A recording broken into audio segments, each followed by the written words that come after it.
Hey guys, tonight we're putting you on foot for all 2,170 miles of the Oregon Trail.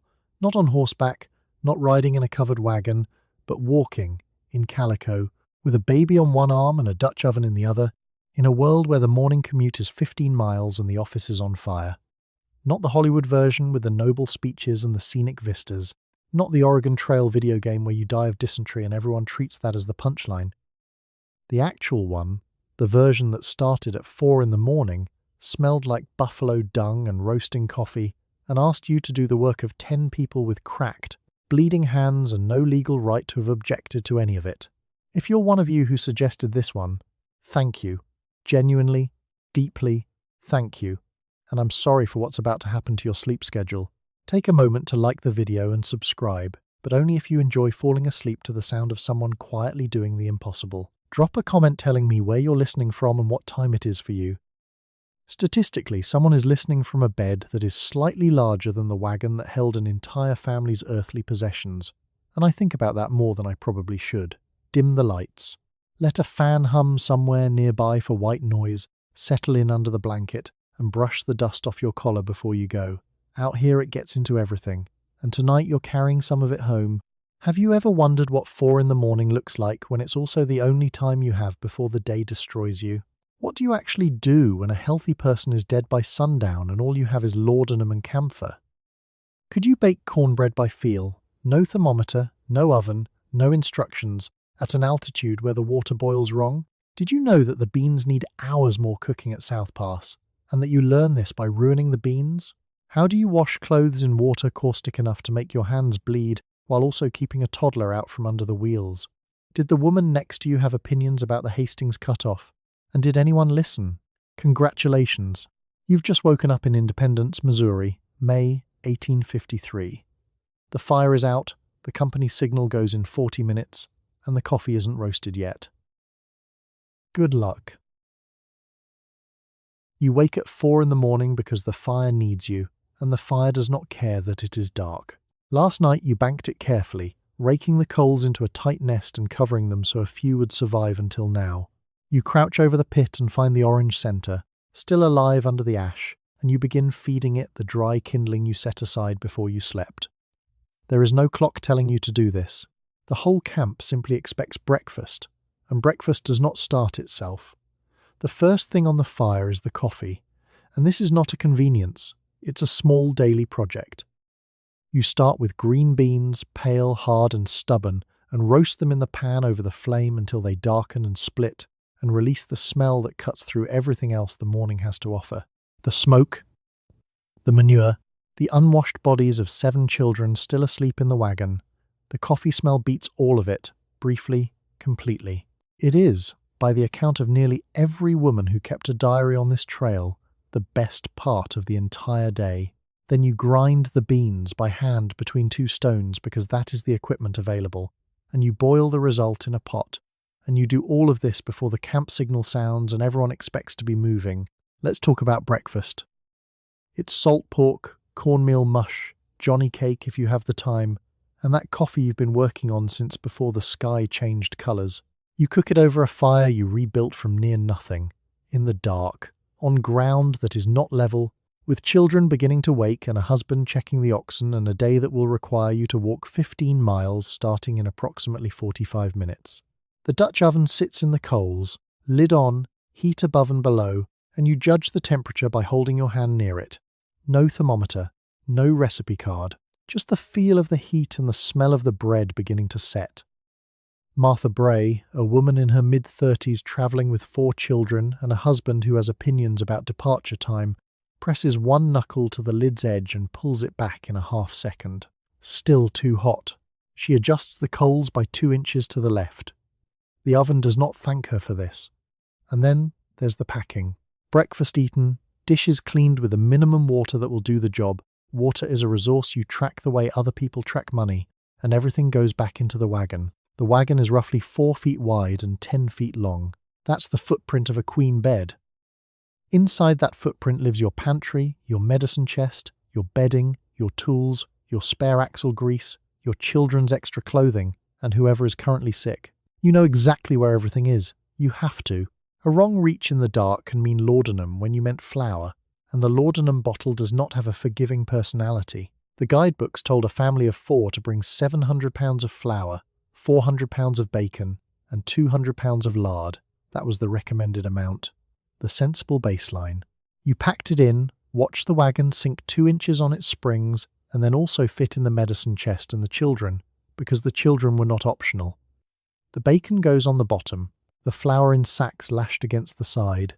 The lard in a tin that always leaks a little, always has, always will. By 6 in the morning the wagon is reloaded, the fire is out, and the signal comes down the line. The camp is moving. You fall into step beside the wheels because riding inside is an experience roughly equivalent to being shaken inside a wooden box for 15 hours, which it is, and so you walk. You will walk for 5 months. You are already walking. You reach for the coffee, and the coffee is green. Not ground, not roasted, not in any form a modern person would recognize as coffee, just raw beans the color of split peas, because that is how it travels 2,000 miles without spoiling. So before anyone has a cup, you roast them. You shake the pan over the new flame, listening for the first crack, watching the beans darken unevenly in the firelight. Then you grind them, by hand, between 2 stones or in a small iron mill clamped to the wagon, every single morning. You do this before you are fully awake. The smell arrives before the light does. There is smoke in the air, and manure from 200 oxen picketed down the line, and unwashed wool, and somewhere upstream someone has already burned their cornmeal, but the coffee cuts through all of it. Several women wrote about this in their diaries, not about the work of making it, about the smell of it. The smell is, by a wide consensus of historical record, the best part of the entire morning. Let's talk about what surrounds it. The camp wakes in stages. A dog barks at the far end of the column. A child coughs. Someone's wagon wheel has sunk in the overnight soft ground and the argument about it is already starting. You pour your husband's cup first. You pour yours and hold it with both hands, which are already dry and cracked from yesterday's wind and water, and the cup is warm against them in a way that is genuinely medicinal. It is not yet 5 in the morning. You have already been doing things for an hour. The third wave coffee ritual does not quite compare, though it tries. The man in the good flannel shirt who hand grinds his beans at 6:45 with a Japanese ceramic burr grinder is doing something recreational, optional, and faintly smug. He has the option to stop. You are doing this the way other people commute, because the day requires it, and the day will not wait. The iron mill clamps to the wagon sideboard and has a drawer underneath that catches the grounds. The drawer sticks. It is always stuck. You learn to hold it from underneath with your left thumb. Around you, the company begins its own machinery. A man named Caldwell, the one with the red suspenders who has opinions about departure time, is already walking the oxen. His wife Hannah is pouring water through a folded cloth into the canteens before filling them, because the creek this morning is running a little brown and has been since yesterday afternoon. She doesn't comment on the colour. She filters it, adds the vinegar from a brown bottle, recorks the bottle, and moves on. The vinegar barrel is tracked the way you track coffee and lard, with the specific attention of someone who knows what runs out and what happens when it does. The morning meal is not romantic. Salt pork, if yesterday's portion was managed correctly, Johnny cake, which is cornmeal and water and a little fat, cooked on the griddle until it no longer sticks, dried beans left soaking overnight in the pot. The pork smells better than it has any right to, given how long it has been packed in brine in a barrel under the medicine chest, under 3 quilts under the children. You eat standing up, most of you, because sitting down creates an intention to stay and the wagon master does not share that intention. 700 pounds of flour made this breakfast. Also, in a structural sense, it made every breakfast before this one, and it will make every breakfast for several more months. The guidebook was specific about provisions. 400 pounds of bacon, 200 pounds of lard, 200 pounds of sugar, and the guidebook was, in this case, genuinely correct. The family that packed light on flour understood their mistake somewhere around the Kansas River crossing, which is not a pleasant place to understand anything. You know, without checking, what is left. The flour barrel is at a particular weight when you shift it now. The coffee sack has a particular heft. This is the kind of knowledge that lives in your wrists and shoulders before it lives in your head. Your husband knows the oxen, you know the provisions. The wagon holds both of those facts, and it holds everything else you own, in a box roughly the size of a queen mattress, though the mattress, technically, is inside the box. You set the salt pork in the pan, and you already know how the morning goes from here. The bacon comes out of the barrel where it has been packed in bran, and you slice it thin because it has to last. Alongside it goes cornmeal, either as mush, stirred until your wrist aches, or fried into johnny cake on the hot iron. There is no menu. There is salt pork, there is cornmeal, there is the coffee you just ground, and there is whatever you can do with those three things to make him feel like a meal at 4:30 in the morning. The Dutch oven sits at the centre of all of it.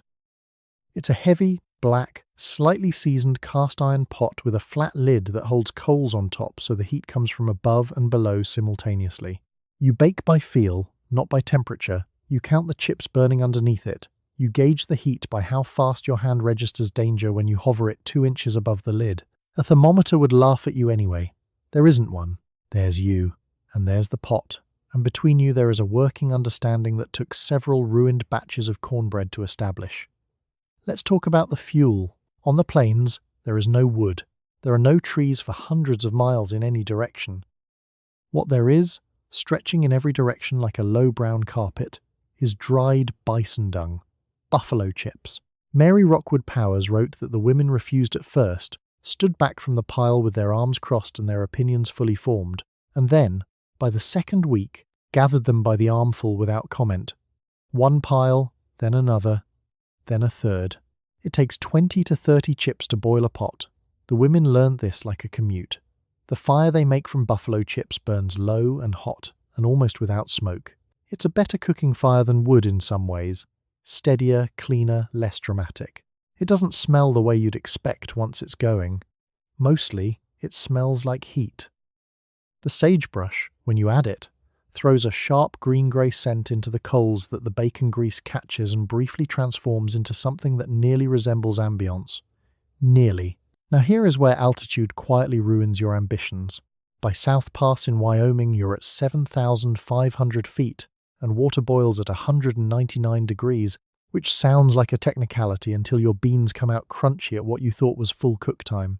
Nobody warned you about this in Missouri. The guidebook does not cover it. You learn it the way you learn everything out here, which is through a meal that nobody eats without a long diplomatic silence. Elnora Hatch, crossing with her husband and 4 small children in the summer of 1852, wrote in her diary that the beans were not ready by a considerable distance.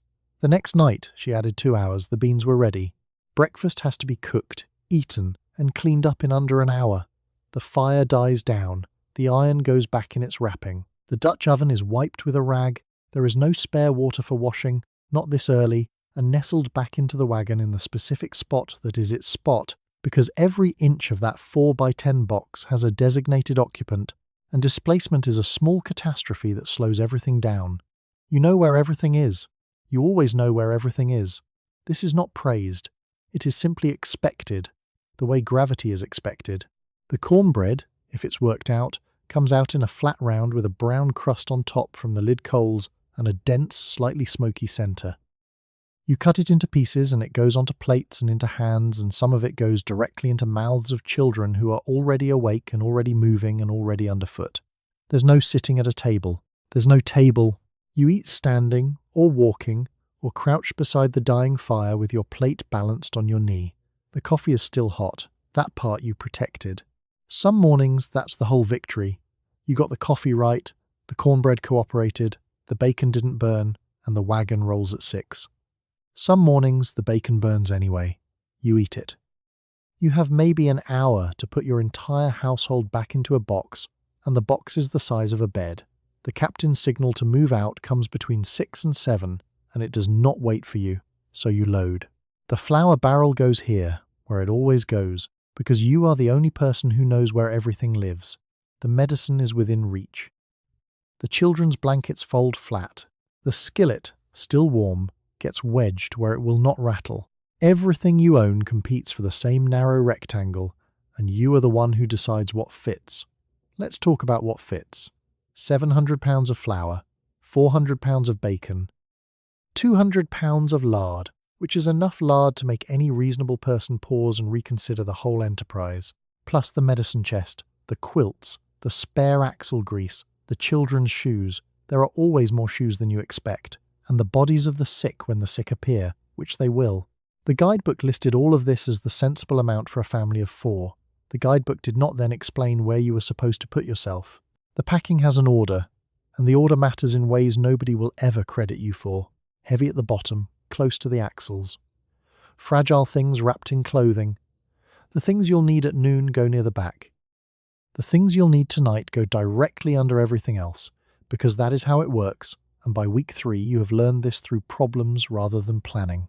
A jar of pickled beets wrapped in a quilt, accessed at midnight by a sick child, requires unpacking half the wagon in the dark. Once. You do it once. Meanwhile, the wagon itself has opinions. The wheels absorb every rut and rock in the high Missouri loam and transmit that opinion directly upward through the floorboards. The axles complain about weight the way old neighbors complain about noise, continuously, without resolution. Riding inside isn't riding so much as being slowly rattled apart, which is why you don't. Most women walk all 2,000 miles in ankle-length calico and several petticoats, which are warm at night and a personal punishment by noon, because the women who wrote the dress code did not consult the terrain. Nora Fitch, traveling with her husband's company, third wagon from the front, secures the medicine chest with a length of rope looped twice through a bracket she installed herself at the Hollenberg station, using a tool her husband has not touched since Kansas. She ties it without looking. The rope goes where the rope always goes. She turns and lifts her youngest under the arms, deposits him on the seatboard, and tells him with the tone of someone who has already said this 30 times that if he touches the rope she will know. The 4x10 box makes the cut for you. Everything you cannot fit, you leave. And the trail shows you exactly what other families could not fit. A rocking chair at the base of the Platte Hills, a cast-iron stove sitting in the grass, as if waiting for a house to grow around it. A crate of china wrapped in newspaper. Somebody's complete set of Dickens, warped, faded, and swollen at the spine. The trail is lined with what people believed they could carry and then discovered they couldn't, which makes it roughly the longest estate sale in American history. You've already made your cuts. The second trunk went in Nebraska. The small writing desk your mother's mother gave you went somewhere outside of Fort Kearney, and you do not look back at it because looking back costs time, and time is the one thing the trail does not give you more of. What stays is what works. The Dutch oven, the lye soap, the laudanum, the thimble, which is not optional. Without the thimble, the canvas tears your fingertips open within a week, and you still have 4 months of mending ahead of you. The signal comes. A horn, sometimes a rifle shot, sometimes just the front wagon lurching forward and the sound of that lurching moving back through the company like a rumour. You are already moving. The flour is wedged. The skillet is silent. The rope on the medicine chest holds. You take your place beside the left rear wheel, where you have walked every morning for the last 6 weeks, and the wagon sets out into whatever the day intends to do to you. You walk. This is the part nobody pictures when they imagine the wagon journey. They picture you sitting up front, reins in hand, rolling gently west. In practice, you are on foot, beside the wagon, for most of the 15 to 20 miles you cover today. Riding inside is worse than walking. The wagon has no springs, the load is brutal, and every rut slams up through the boards into your spine. So you walk in an ankle-length calico dress, over the same ground the oxen cover, at the same pace, for the same 5 or 6 months. Let's talk about the dress. It reaches your ankles, which is practical in the morning when the air is cold and the grass is wet and the petticoats function as insulation. By noon, they function as a personal punishment. The calico holds dust the way a sponge holds water, and by the second month the hem is a permanent shade of trail, somewhere between grey and the memory of another colour. The petticoats are warm at night and several additional pounds of weight by afternoon. You don't take them off because there is nowhere to take them off to. Amelia Stewart Knight crossed to Oregon in 1853 with a husband, 7 children, and ankles that had swollen to twice their normal size by the time she bothered to write it down. She also noted, without particular drama, that the dust had worked its way between her teeth. Not on them, between them. The grit is a permanent passenger, fine, grey, and thoroughly uninvited. It's in your food, your water, your eyelashes, and somewhere in your lungs it is quietly filing a complaint. The shoes are the other problem. Store-bought leather shoes were built for the kind of walking that happens between a parlour and a porch. 2,000 miles of alkali flats, river crossings, and sharp shale is a different category of event entirely. By the Platte River, the seams are separating. By Fort Laramie, several women have wrapped their feet in cloth. By the time you reach the high Wyoming plain, a number of emigrants are walking in moccasins traded from Shoshone women along the route, and the moccasins are, without question, better. Softer sole, better fit, made by someone who understood what the ground ahead actually looked like. Reading the reviews and buying the local brand, accept the stakes are your feet, and you still have 800 miles to go. Maria Staples, walking just ahead of the Claiborne wagon, adjusts her bonnet with one hand without breaking stride, the same gesture she makes every 40 minutes like a clock. The bonnet is doing very little. The sun is not interested in the bonnet's position, but the adjustment happens anyway, a small act of maintenance in a day made almost entirely of them. The walking is never only walking. You are not simply moving your body forward. You are watching the toddler who has no particular interest in staying out from under the wheels. You are watching the oxen's gait for the early signs of a sore foot or a loose shoe, because a lame ox is a conversation nobody wants to have.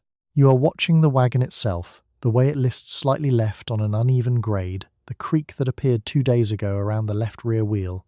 You file it, you keep walking, and yet there are miles when the light is right and the air comes off the high plain cool, and the grass moves in a long wave, and the silence is so large it has a shape. Those miles exist. Women wrote them down. You notice the wildflowers. You notice the colour of the river at a particular bend. Tamzine Donner, schoolteacher, botanist, was pressing specimens into paper the whole way to the Sierra Nevada, labelling them in her careful hand, writing that the journey was full of agreeable variety. She was also right about the shortcut. Both things were true at once. By evening you have covered 17 miles. Your feet know this with a specificity no other part of your body can match. You stop when the captain calls the halt, and the wagon circle forms, and there is still the fire to build, the meal to cook, the children to settle. The walking is finished. The day is not. You look down at your shoes around week 6 and understand they are not going to make it. They were town shoes, thin leather, made for a porch and a churchyard, not for 2,000 miles of grit. The soles are going. The seams are opening. You have already moved the worst pair to the bottom of the wagon and started on your only spare, and the spare is wearing the same way. Every mile is a small negotiation between your feet and the ground is not negotiating. You start eyeing the moccasins the Shoshone women trade. The trade happens at the edge of camp, usually near water, usually quiet. A Shoshone woman sets down a pair of moccasins made from elk hide, smoke-tanned, supple, and stitched tight with sinew at the sole. You offer cloth, calico, wool, a spool of metal wire. She looks at the spool the way you looked at the moccasins. The exchange takes about 45 seconds. There is no shared language. There is complete understanding. You put the moccasins on immediately, right there in the grass, and your feet make a noise that is not quite a sound, more like relief translated into sensation. The leather shoes go into the wagon on top of the flour and are not seen again until Nebraska, when they are quietly used as kindling. The Shoshone women are not doing this as a favor. It is commerce. They have assessed what you need, what you have, and what the exchange rate is, and they have arrived at camp already knowing the answer, which is basically reading the Amazon reviews and buying the local brand, except the local brand is the only brand. The reviews are 2,000 miles of empirical data, and the alternative is walking barefoot over volcanic rock. Competence out here does not look like what you brought from Missouri. It looks like the woman who made the moccasins. Let's talk about the mending, because the shoes are not the only thing falling apart. Your dress is holding, barely. The hem has been restitched twice, and the left sleeve has a patch over a patch. Your husband's shirts go through elbows first. The children destroy everything they touch. Every evening after the supper fire dies down, you sit with a needle and a thimble. The thimble is not optional, not on canvas, not on double-thick wool, and you work in firelight until your eyes fail. Without the thimble, the needle opens your fingertips. With it, your fingertips merely ache. This is considered the better outcome. A woman named Cora Bell sits 2 wagons down from yours and mends by feel in the dark because her eyes gave out at Fort Laramie. She holds the cloth up close and squints, and her needle finds the hole the same way every time, like the hole is calling to it. She doesn't slow down, she doesn't comment on it. The thimble catches the light for a moment and then she turns back to the shirt. Now, the Pawnee women you passed earlier in the journey were trading dried meat, thin-cut, wind-dried, dense as wood, and you bought a bundle because your bacon situation was already more complicated than the guidebook suggested. The guidebook suggested 400 pounds of bacon for 4 people. This sounded like too much bacon until about week 3, when it started sounding like a reasonable amount of bacon, and by week 5 it started sounding optimistic. The dried meat lasts. It travels in a pocket. It requires no fire and no Dutch oven, and no altitude adjustment. It is the most practical food you have seen since Missouri, and you got it from a woman who had never been to Missouri and had no plans to go. Your feet, in the moccasins, cover the last 4 miles to that evening's camp differently than the first 2,000. The ground is still hardpan and sage and loose shale and a rock that seemed to move specifically to be under your heel. But the sole of the moccasin is shaped to a foot, your foot, more or less, close enough, and the seam doesn't press. You notice things you stopped noticing weeks ago. The sound your step makes, the give of the earth in the river bottomland, the smell of the grass coming up under the dust. Your ankles are still swollen, the grit is still between your teeth, but your feet have reached a separate peace with the continent, and for now, that's enough. You eat lunch standing up or moving, because there is no time to build a fire at noon. The company does not halt for a hot meal in the middle of a marching day. The miles are too precious and the season is too short. So at midday you reach into the wagon for what you prepared last night. Bread already baked, dried meat, the flat hard crackers called hardtack, a handful of dried fruit. You hand it out as you walk. You check the children. You nurse the baby. Lunch is not an event. Lunch is a thing you manage while doing 4 other things. Let's talk about hardtack. It's not bread. It's a decision someone made about bread, then abandoned halfway through. Hardtack is flour, water, salt, and conviction, baked until it achieves the structural properties of a roofing tile. You don't bite it, you negotiate with it. Most experienced trail women soak it in bacon, grease, or coffee before attempting it, and even then it makes a sound. The children don't complain about it by July. That is either a sign of character or a sign of how hungry they are, and either way you don't ask follow-up questions. The dried fruit is a different matter. Apricots, peaches, apples, whatever went into the barrel in Missouri, shriveled and dense and slightly fermented in the heat. It is, by this point in the journey, the best thing in the wagon. Dried apricots in Wyoming in late June are the closest thing to joy your mouth has experienced in 6 weeks. You ration them carefully, the way you ration laudanum and goodwill, which is to say with a precision that startles even you. The dried meat is salt-cured and chewy enough to occupy the jaw for several minutes, which turns out to be a feature. A child who is chewing is not running toward the wheels. You hand each one a strip at the morning break and they are occupied until the afternoon. You discovered this around Nebraska and have not stopped thinking of it as a small genius. Meanwhile, the wagon rolls on, and the dust comes up with it. By noon, the trail dust has settled into everything: your collar, your teeth, the crease behind your ears, the bread you just pulled from the cloth wrap. The diaries are not exaggerating when they call the dust a constant assault. They are reporting conditions. The dust is a presence. It attends every meal like an uninvited guest who has made himself comfortable and shows no sign of leaving. The water is warm by noon because the barrels have been sitting in the sun since morning and the sun has opinions. You filtered it through folded cloth before filling the barrels at dawn, but filtering removes the visible matter, not the taste. You added vinegar, which does roughly what a $9 wellness shop promises to do, except this one works. The water tastes of vinegar and minerals and the faint memory of a cleaner life. You drink it anyway. You drink 2 full cups, because the afternoon miles are coming and the heat is already pressing down on the back of your neck like something with weight, Mrs. Delphine Marbury, 6 months out of St. Joseph, 3rd wagon from the front, eats her noon bread without stopping. She tucks the remaining portion into her apron pocket, wipes her hand on her skirt, and immediately reaches over to tie the shoelace of the child walking beside her, all in one continuous motion, without breaking stride. She doesn't look up. She's been doing this since the Platte River crossing, and her body has stopped consulting her brain before performing these gestures. The shoelace gets tied. The child runs ahead. She keeps walking. The midday accounting happens whether anyone calls it that or not. You are measuring, as you walk, how much of each thing remains. How much hardtack? How many strips of dried meat? How many days until the next water source the guidebook marked, which you've learned to read with cautious skepticism, because the guidebook was written by a man who did this once and assumed it would go the same way twice. It doesn't go the same way twice. The water is 3 miles farther than it says. The grass is already grazed down by the company ahead of you.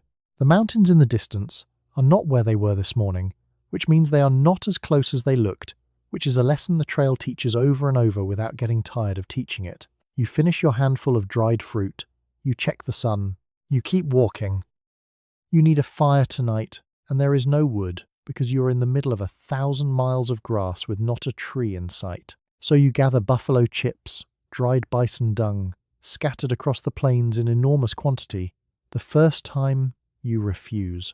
You are a respectable woman and you have standards. By the second week, those standards have quietly relaxed because the chips burn hot, nearly smokeless, and they are the only fuel for hundreds of miles. You walk the camp perimeter with an apron full of them and you do not think twice anymore. Mary Rockwood Powers wrote about the first gathering with something that reads like reluctant conversion. She held one at arm's length. She put it down, she picked it up again. Then she filled her apron. That was the whole arc. The chips are dry, lighter than they look, and they leave a fine pale dust on your hands that is not the worst thing your hands have touched today. You develop a sense for the good ones, flat, dense, and weathered grey-brown. The fresh ones are still holding opinions you don't want near dinner. It takes 20 to 30 chips to boil a pot. You come to know this number the way you know how many steps before the youngest starts crying, automatically, in your body, without having to think. You range out farther than you'd like from camp each evening because the wagons ahead of you have already gathered the close ones. The trail is a self-defeating system in this way. The further back you travel in the column, the further you walk for fuel you'll burn in 30 minutes. The fire itself burns low and flat, about the colour of a working man's patience. The flame isn't dramatic. It doesn't rise. It holds, steady and orange, and it is genuinely excellent for maintaining a simmer, which your beans require, because your beans always require a simmer. There's no smoke to speak of, which means the coffee smell in the morning comes through clean. That smell, roasted, sharp, cutting through the dust and the animals and everything else the plains offer at dawn, is, by several accounts, the only part of dawn anyone looks forward to. The fire made that possible. The chips made the fire possible. You made all of it happen. Sagebrush fills the gap when chips run thin, out on the high desert stretches. It burns fast and fierce and smells like something between medicine and a bad decision. It's useful for getting water to a boil quickly and useless for anything requiring patience. The beans don't appreciate it. The Dutch oven tolerates it the way a cast iron pan tolerates abuse, silently, with long institutional memory, until one day it doesn't. Clarissa Voss, who has been managing the fire since before her husband lost 2 fingers to a wagon tongue in Kansas, sets the chips in a loose ring, leaving space for air. She doesn't explain this to anyone. She does it the way you do things you've learned through 3 ruined meals, without ceremony, because the ceremony was the failure. She places the kettle in the center, adjusts it once, and does not adjust it again. The kettle understands its assignment. The practical result of all this is that you spend a portion of every evening doing something no etiquette guide ever prepared you for, and you do it efficiently, and you do it well. The woman who left Missouri with gloves and a bonneted sense of propriety is still technically present. She has simply expanded her definition of acceptable. The chips go in the apron goes back to camp. The fire starts, dinner happens. Tomorrow you'll do it again, further out, further back in the column, further from whatever version of yourself you started with. You bake in a cast iron pot set directly in the coals, and you do it entirely by feel, because there is no thermometer within 1,000 miles. The Dutch oven is the center of everything. A heavy vessel with a flanged lid you pile with hot embers, so the heat comes from above and below at once.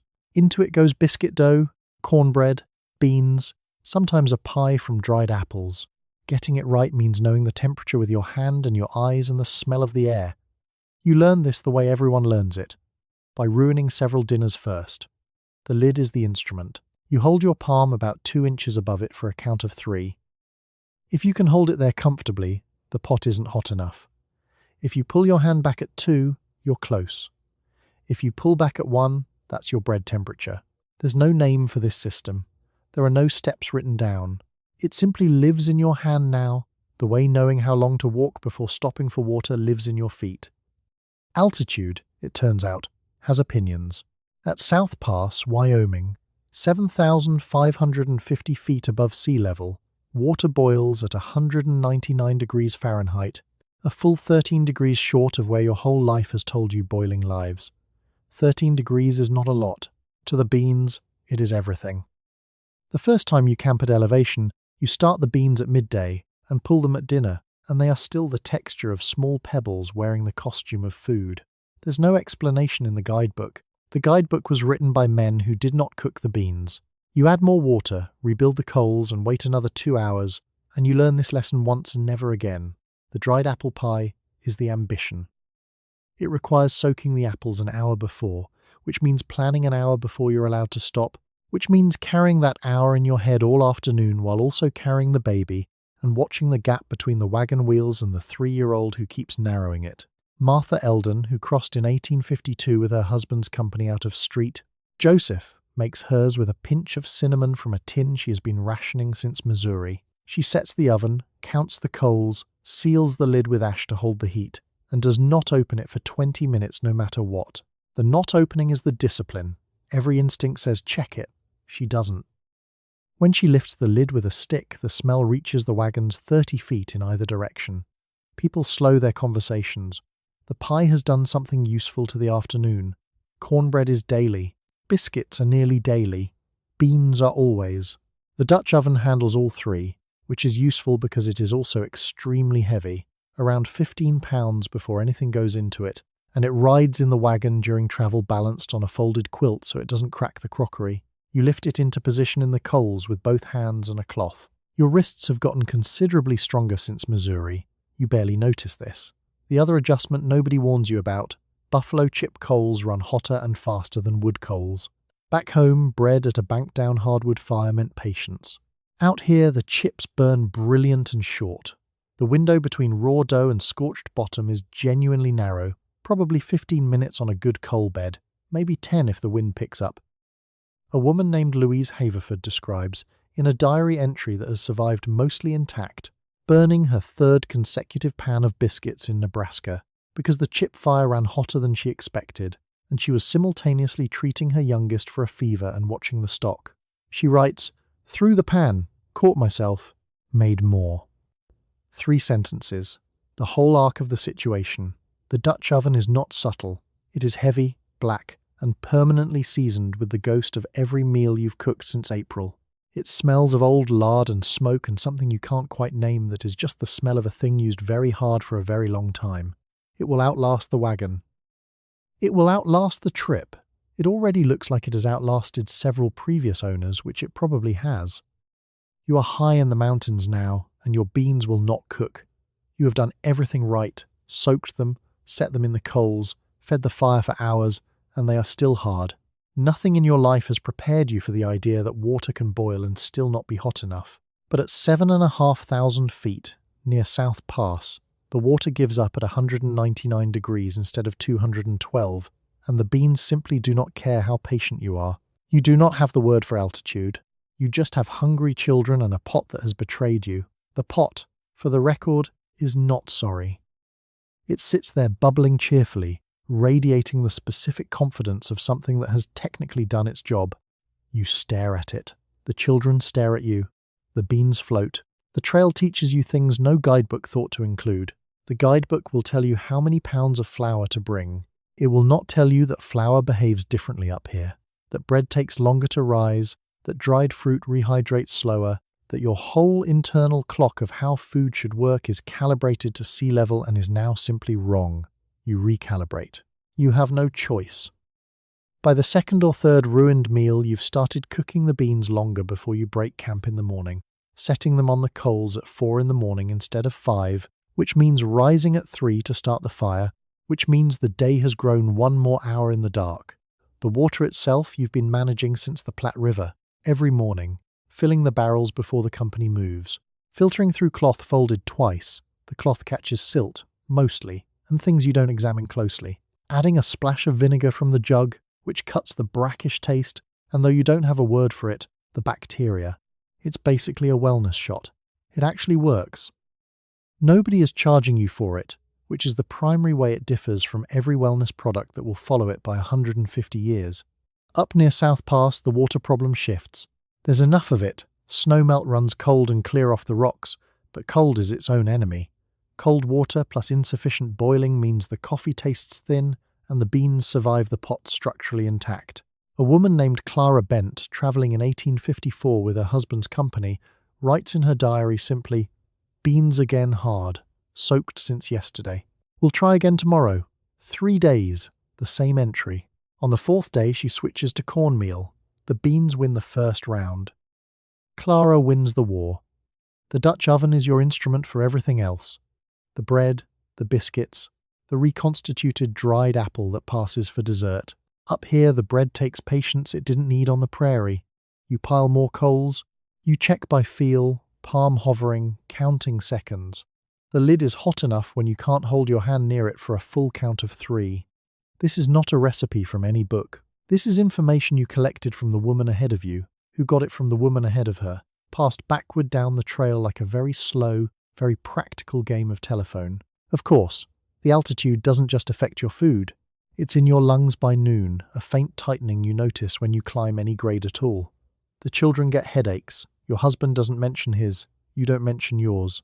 The oxen slow on the grades, which are getting sharper now, and sometimes the men unhitch, and the whole company puts shoulders to wagon beds and pushes. You push too, your skirts catching on the rocks. The petticoats that were merely miserable at lower elevation, now functioning as a personal geological hazard.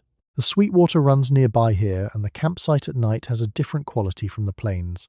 The air has a cold edge even in midsummer. Hail came through 2 nights ago, marble-sized, out of a sky that had been clear an hour before, and drummed on the wagon canvas hard enough to wake the baby and keep her awake. You held her until the noise stopped. The hail melted by morning. The day continued. South Pass itself is the highest point on the road, and crossing it feels like nothing. No dramatic summit, no obvious peak. The trail just flattens out across a wide, grassy saddle and you are over the Continental Divide without ceremony. Someone in the company notices and says so. You nod. Your feet hurt in the same direction they hurt yesterday. The beans are still hard. You fill the water barrels every morning before you leave the stream, because you do not know when you will see clean water again. This is your job, all of it. You fill the casks, you strain the water through a cloth to catch the worst of what is floating in it, and then you spend the rest of the day deciding who gets how much. Drinking water, cooking water, the splash for washing a child's face, it all comes out of the same barrel, and the barrel does not refill itself. On the dry stretches, that barrel is the difference between a normal day and a very bad one. The cloth you strain through is not fine.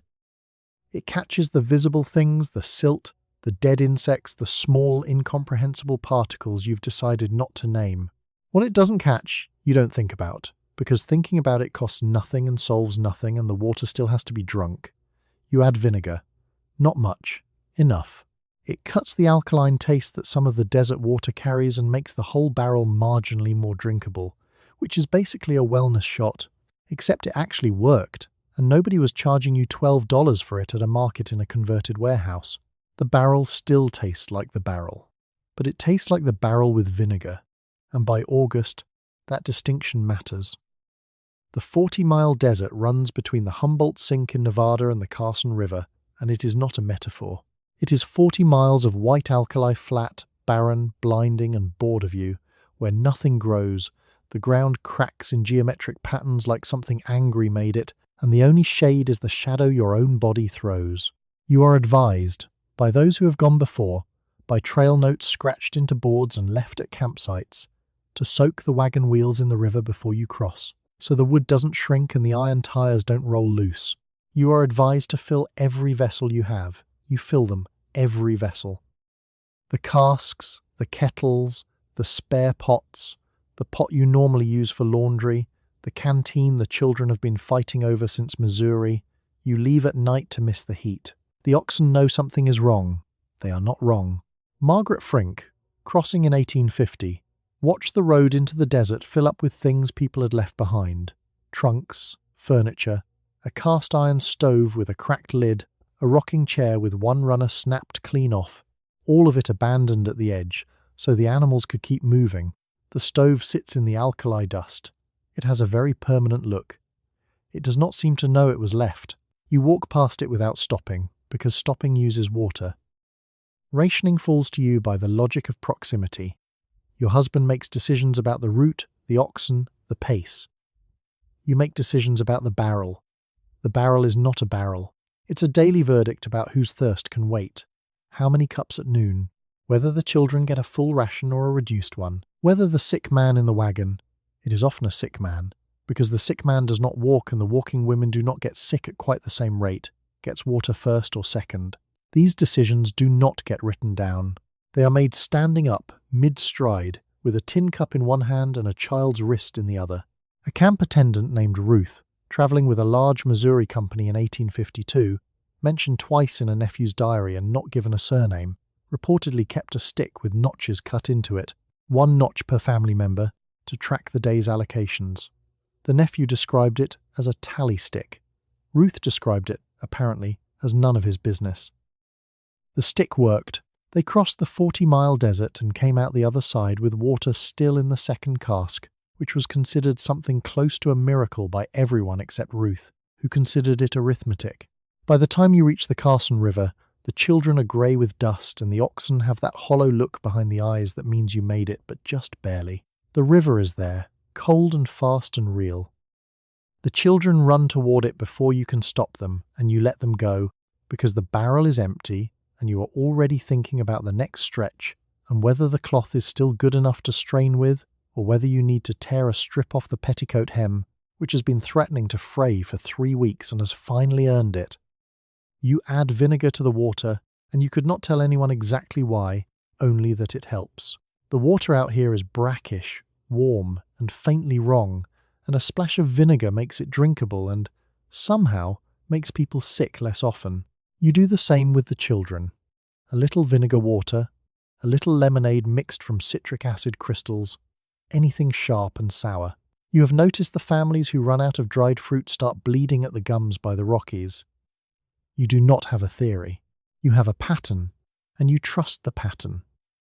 A lot of your medical knowledge works this way. Not theory, pattern. You know that the company that lost its vinegar barrel at the Green River crossing lost 2 children to scurvy before Fort Bridger. You know that the family who drank straight from the Platte without letting it settle buried a man in 4 days. You know that laudanum quiets a fevered child and that whiskey slows the cramps and that camphor on the chest is more comfort than cure.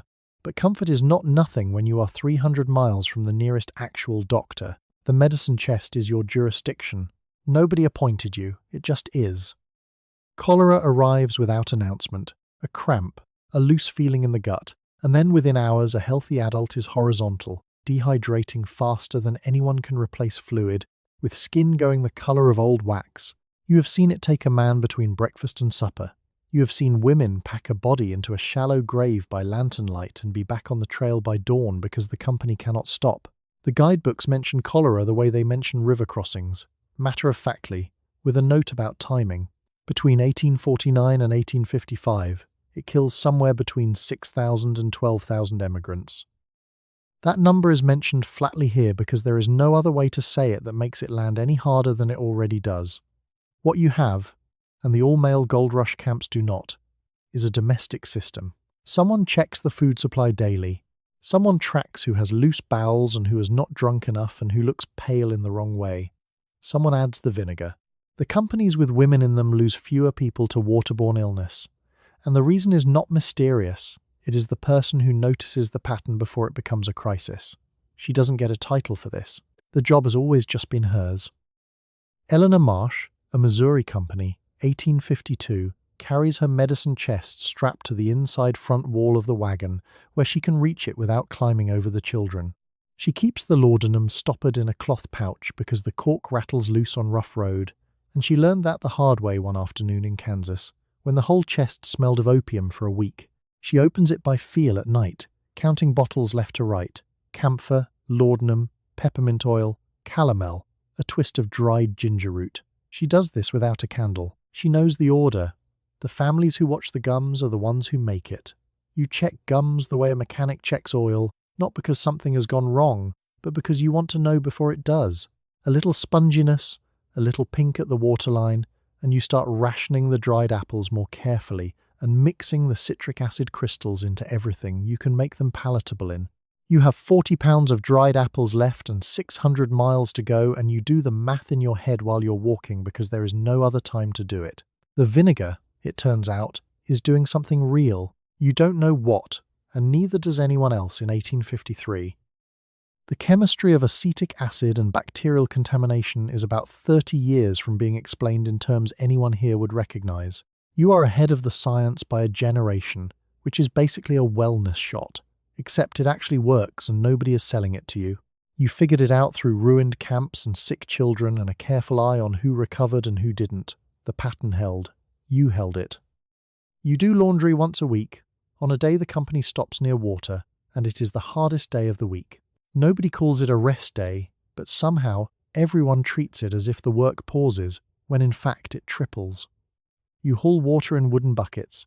You build a separate fire just to heat it. You scrub every garment against a ridged board with soap you made yourself, then wring each piece by hand and drape it over wagon wheels and sagebrush to dry in the wind. The wagon rolls again tomorrow. The clothes need to be dry by then. The soap is not really soap. It's a decision you made weeks ago with wood ash and rendered fat, and it is fully committed to that decision. The lye content is high enough to strip grease from an iron pan and, as it turns out, from the top 3 layers of your hands. By the second wash cycle, your knuckles are cracked. By the third, they're bleeding. You keep scrubbing. The shirt doesn't care about your hands. The shirt has cholera residue on it and opinions about nothing. A woman named Harriet Buckingham, Oregon-bound, 1851, a company of 12 wagons, keeps a small tin of tallow in her apron pocket specifically for laundry day, rubbing it into her palms between garments the way another person might apply a hand cream that costs $40 at a farmer's market and comes in a recyclable jar. The tallow doesn't fix anything, it just keeps the skin from splitting wide enough to matter. The children's clothing is the worst of it. Not because there's more of it, though there is, but because of what's on it. Trail children generate a specific category of stain that does not bear close examination. You examine it anyway. You have to know what you're dealing with before you know how long to scrub. This is a skill nobody told you you'd need, and nobody is going to thank you for. Meanwhile, the clothes are drying. You've draped them over every available surface. The wagon wheel spokes, the tongue, the sagebrush, a rope strung between 2 wagons by a woman you don't especially like but whose rope you needed. The wind on the high plains does not dry clothes so much as assault them. A petticoat flaps off a wheel and lands in the dirt. You pick it up. You rewash it. The sun is moving.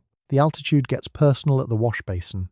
Higher up, past Fort Laramie, into Wyoming, the cold water comes from snowmelt and stays cold no matter how long you heat it in a tin basin over a buffalo chip fire. The soap doesn't lather right in cold water, cold, grey, and unbothered. You already know this. You use more soap anyway, which means you use more skin. Your hands look, by the end of laundry day on the Sweetwater River, like something that has survived a significant event. They have. And the clothes still have to be packed before dark. Damp wool goes into the wagon and stays damp for 2 days, acquiring a smell that occupies the interior the way a very confident houseguest occupies a guest room, fully, without apology, with no apparent plans to leave. The children sleep in it. The baby doesn't know any different. You know every different. Of course, none of this pauses the rest of the day's work. Supper still gets made. The fire gets banked. The water barrels get refilled for tomorrow. Somewhere across camp, a man notes in his journal that the company rested near the river today. He is not wrong, exactly. He is describing a different day than the one you had. You make your own soap, and your soap is trying to remove your skin. It is lye soap, wood ash leached in water, cooked down with animal fat into something caustic enough to cut through trail grime and, given enough contact, through you. Your hands show it. They are chapped, split, and often bleeding, a combination of the soap, the cold stream water, and a wind that never stops. You wrap the worst cracks at night. In the morning, you put your hands back in the same water and the same soap, because the washing does not wait for your hands to heal. The soap itself is not a bar you bought. It came out of a pot you tended for several hours while also minding the children and the fire and whatever the oxen were doing that they shouldn't. You cooked the lye water down with the saved fat from bacon drippings and the carcass fat from the last animal butchered on the trail. The ratio matters. Too much lye and it stays caustic. Too little and it doesn't clean. You know this the way you know everything on the trail, through a sequence of failures that cost you something. Consider what you're washing. You have 1 or 2 sets of clothing per person, which is either sensible trail packing or a situation that explains the smell by week 3. The wool and the calico and the petticoats and the children's shifts all go into the same pot of heated creek water with the same soap. The children's things take the longest because children are, as a category, aggressively dirty. A toddler on the trail has a genius for finding the one patch of mud in 40 miles of dust and sitting down in it deliberately. A woman named Eleanor Gray, working with a wet bar of soap that keeps slipping out of her cracked hands, picks it up off the ground 3 times without looking, because she is also watching her youngest from the corner of her eye where he is investigating the wagon wheel with the cheerful curiosity of someone with no object permanence and no sense of consequence. Wringing the wet laundry is its own event. There is no wringer. You twist each piece by hand until your forearms shake and the fabric gives up most of what it's holding. Then you hang it. You hang it on the wagon wheels, on the sagebrush, on a rope strung between 2 wagons if you're organized enough to have brought rope, which you are, because you thought of that. The wind does the drying. The wind always cooperates with the drying while actively making everything else worse. Of course, laundry day is not a day off from anything else. The signal to move comes whether the clothes are dry or not. You take them down damp, drape them over the wagon cover to finish drying in motion, and walk the afternoon miles smelling like wet wool and creek water and a small amount of wood smoke. It's a specific smell. Not bad, not good, just comprehensively present. Your hands don't recover between washings. By the high Wyoming plains, they look like hands that belong to someone 20 years older and significantly angrier. The knuckles crack open along the joints. You rub in tallow when you have it. You rub in lard from the provisions when you don't. The guidebook recommended 200 pounds of lard for a family of 4, and you now understand that some of that was always going to be medicinal. The lard doesn't fix anything. It just keeps the cracks from going deeper while you sleep. The thimble, meanwhile, is not optional. Sewing and mending happen in the same hands that just finished the washing. Canvas is dense and canvas tears, and the trail does a slow, thorough job of destroying every garment you own. Without the thimble, the needle opens your fingertip on the 3rd push-through. With it, you can sew until the light fails. You sew until the light fails. There is always something that needs closing up. You nurse the baby while you walk, because stopping is not one of the options available to you. The wagon keeps moving at the pace of the oxen. The company keeps its formation, and you keep up, with an infant at your breast and your eyes still on the trail. Childcare out here is not a separate task with its own time slot. It happens on top of everything else, simultaneously, all day. You cook with a toddler on your hip. You mend with one eye on the children. The baby does not pause for the river crossing, and neither do you. The toddler is the specific problem. He is 2, possibly 2.5. The trail has loosened your grip on exact dates, and he has learned that the wagon wheels are interesting. They are not interesting. They are large and turning, and they do not check whether he has wandered into their path. You have developed what can only be described as a threat proximity sense, a kind of peripheral awareness of small humans near rolling things that no one teaches you and that you cannot turn off. A woman named Hattie Dobbs, crossing to Oregon with her sister's family in 1854, noted in her diary that she had not completed a single thought in 6 weeks. The thought part tracks. Measles arrives sometime around the Platte River crossing. The baby gets it, then the middle child, then possibly you, which is convenient timing. You know the symptoms: fever, rash spreading from the neck down, eyes that can't tolerate light, and you know the treatments available to you. Willow bark tea for the fever, a darkened wagon corner for the eyes, patience and water and watching. The medicine chest has laudanum. You are careful with the laudanum. The directions on the bottle are optimistic. Mountain fever appears higher up. Dysentery arrives at the river camps, quiet and fast-moving, and requires you to manage fluid intake for a sick child, while rationing water from a barrel that is half the level it was this morning. You do the math constantly. You are always doing the math. The barrel doesn't care about your calculations, but you keep making them anyway. Amelia Stewart Knight crossed in 1853 with her husband Joel and 7 children, the youngest born somewhere in Oregon Territory after 5 months of walking. 7 children is not a clerical error. Her diary entries are brief, practical, and occasionally devastating in the way that very practical writing can be. She notes swollen ankles, dust so thick it coated her teeth, a sick child, a river crossing that went badly, and moves on to the next entry with the energy of someone writing a grocery list. The 7th child arrives and she notes it. The wagon keeps moving.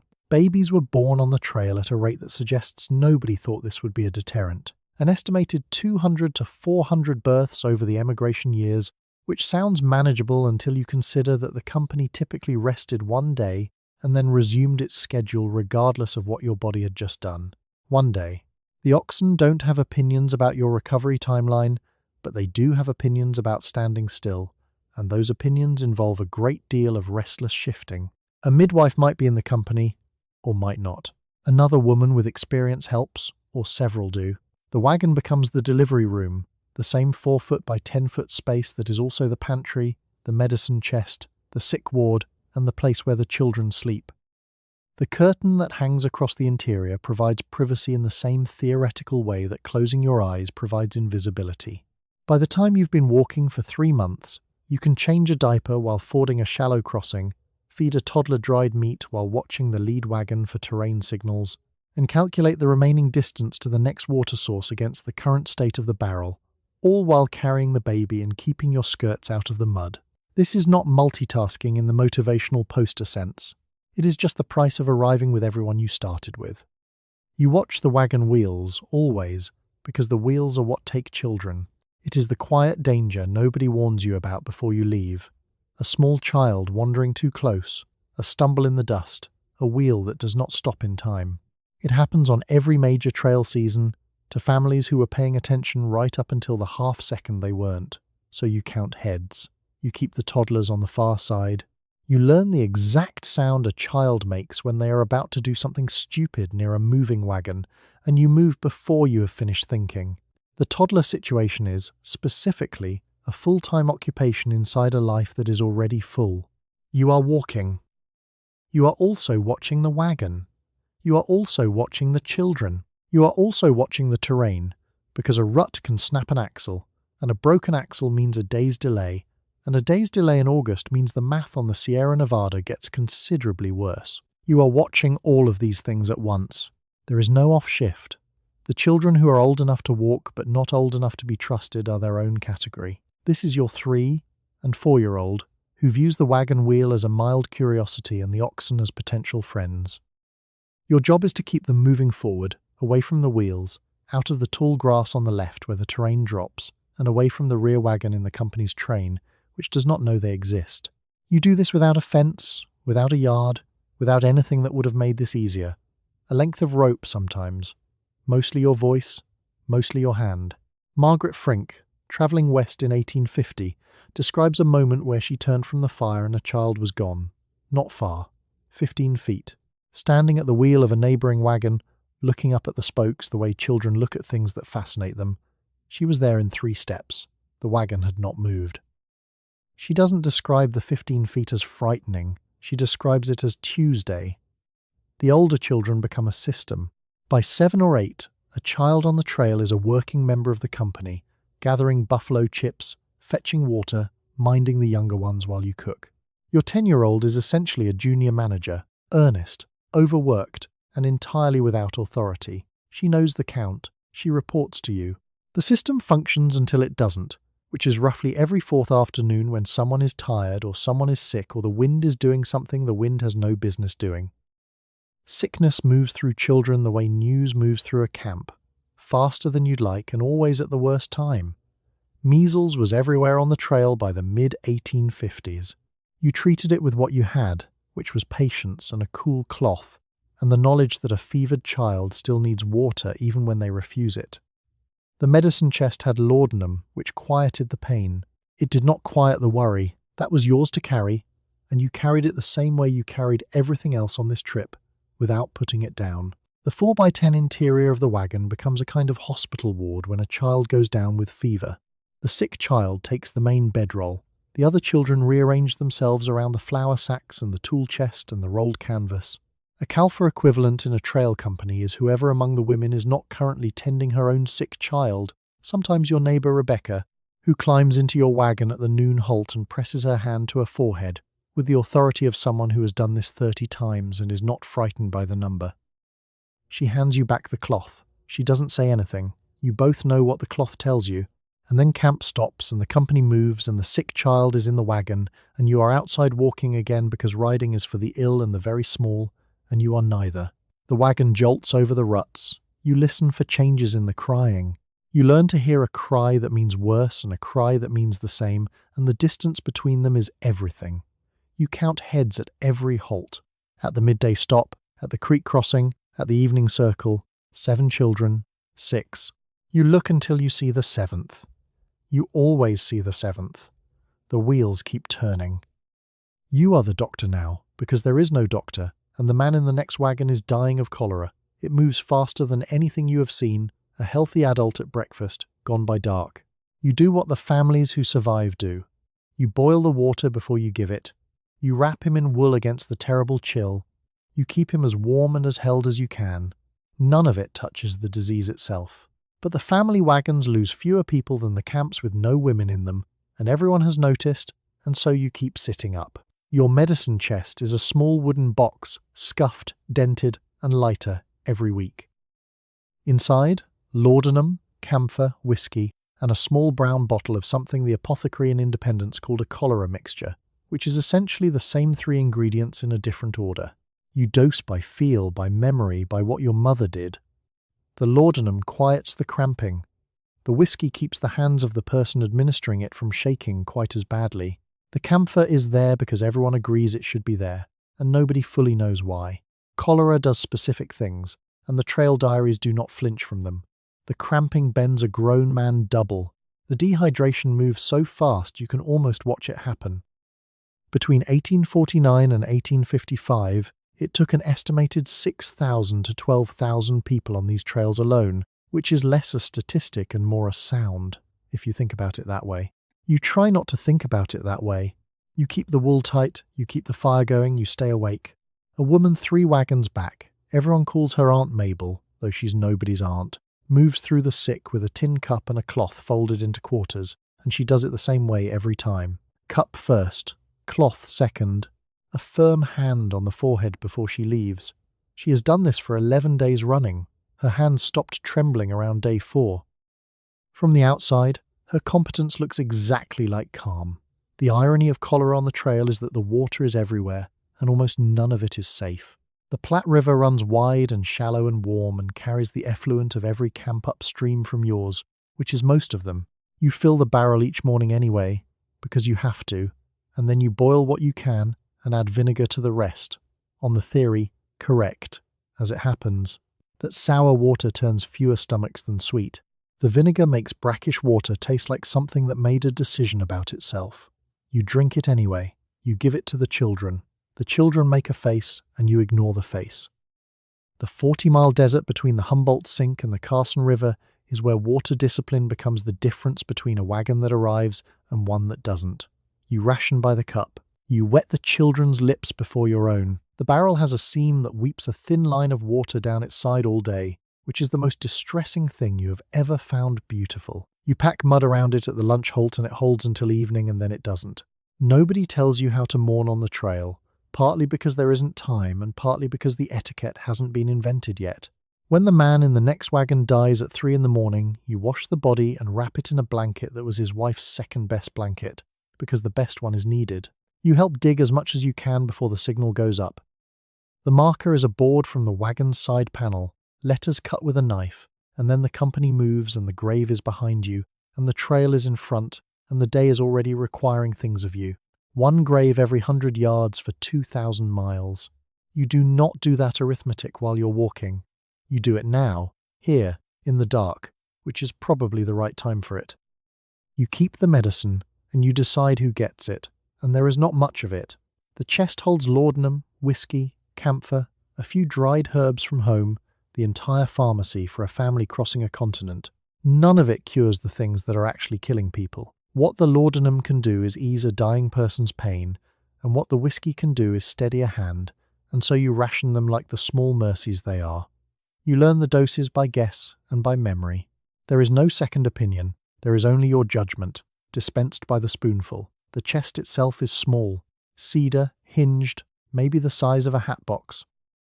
Inside it, a vial stoppered with cork, a tin of camphor that smells like winter and slightly like regret, a folded cloth, and the whiskey in a bottle wrapped in a wool stocking so it doesn't shatter when the wagon drops into a rut. It is not a medicine chest so much as a set of controlled disappointments, small, bitter, and neatly organized. You know what each thing costs to replace, because somewhere past Fort Laramie it can't be replaced at all. Consider who asks you for it. A child spiking a fever in the wagon bed, mountain fever, probably, or measles, which tears through a company of children the way fire moves through dry grass. Your husband with a shoulder wrenched from dragging the wagon up a grade. A woman in the next camp whose baby has gone quiet in a way that isn't sleep. You go. You bring the camphor. You don't always come back with good news, but you come back. Margaret Hendricks, she goes by Maggie. She has 4 children and a husband with chronic dysentery and a way of looking at you like you are the last solid thing standing, holds out a cup every morning. Not asking, exactly, just presenting the cup. You give her the dose you've calculated overnight in the dark while pretending to sleep. She nods once, like you've handed her the deed to something. She goes back to her wagon. You go back to yours. The complication is simple. You are not a doctor. You have never been trained as a doctor. No woman in this company has. And yet the actual physicians, when there are any, are usually riding ahead or already dead of the same thing they were treating. So you work from the almanac you packed in March, and from what your mother told you, and from the expression on a patient's face when a dose lands wrong. The almanac, for the record, recommends a warm mustard poultice for nearly everything. The poultice has opinions. You've learned to read the situation before you reach for it. Measles, dysentery, mountain fever, snake bite, broken bones set badly, sunstroke, infected blisters that won't close. You treat most of these with variations on the same 3 tools. Rest the person doesn't have time to take, water that's barely safe, and the laudanum you're already down to half a vial on. The camphor goes on the chest for congestion and on the temples for pain. The whiskey goes inside for courage and outside for wounds, in that order of priority, in the order of the hour. The chest has a logic that holds. Family wagons survive cholera at a higher rate than the all-male gold rush camps tearing east on the same road. The men in those camps don't have anyone managing the water. Nobody's boiling it, nobody's adding vinegar, nobody's rationing the doses or tracking who was near the creek. The chest is not magic, but the person who keeps it is doing something the camps without her are not doing. She is paying attention. Continuously. Without anyone asking her to. The laudanum goes down to 1/3, then 1/4. You start diluting it slightly, which is a practical decision, and also one you don't mention aloud. You note it in your head the way you note everything. Silently, accurately, without ceremony. The chest stays locked when you're not in it, not because anyone would steal from it, because the lock is one of the few things on this journey that does exactly what you tell it to. You give birth on the trail, and the company gives you 1 day.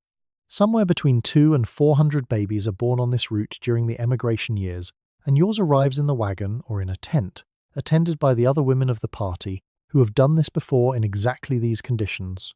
There is no lying in, no week of recovery. The wagon halts for a single day out of respect and necessity, and then the captain's signal comes again, and you are moving west with a newborn and a body that has just done the hardest thing a body does. The space is the first problem. The wagon box is 4 feet wide and 10 feet long, which is roughly the size of a queen mattress, which is also currently functioning as your pantry, your medicine chest, your wardrobe, your children's bedroom, and now your delivery room. The other women hang a quilt across the opening for privacy. It doesn't fully close. Nobody comments on this. The wagon has seen everything and remains professionally neutral. The women who attend you are not midwives by training. They are farmers' wives and merchants' wives and the daughter of a cooper from Indiana who has watched this happen twice and considers that sufficient qualification.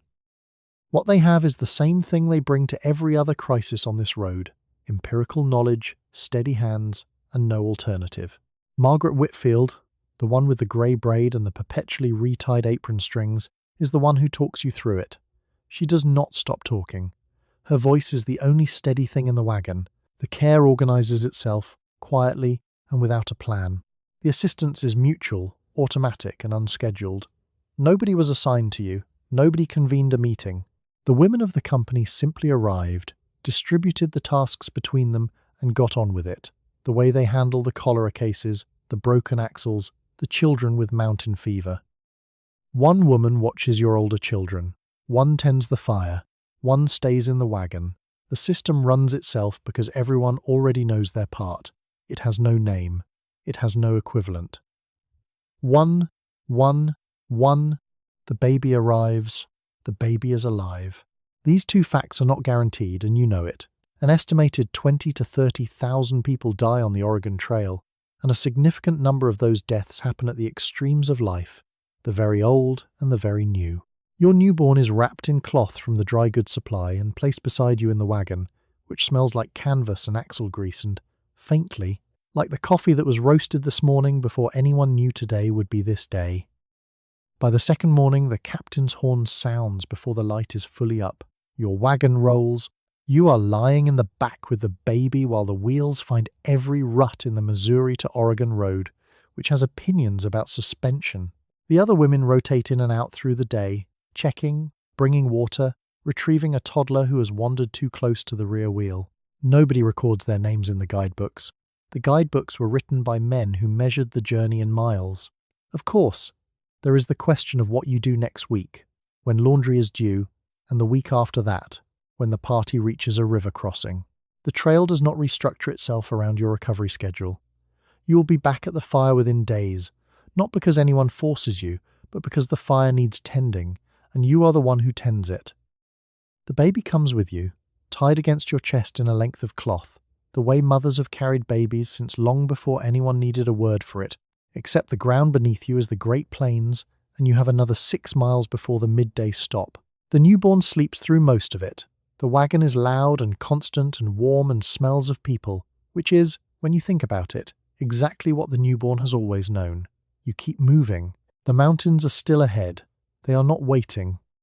You sew in every spare moment, and your most important tool is a thimble. The trail destroys clothing faster than you can imagine.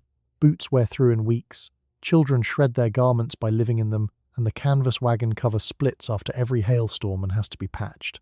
So you stitch while you walk.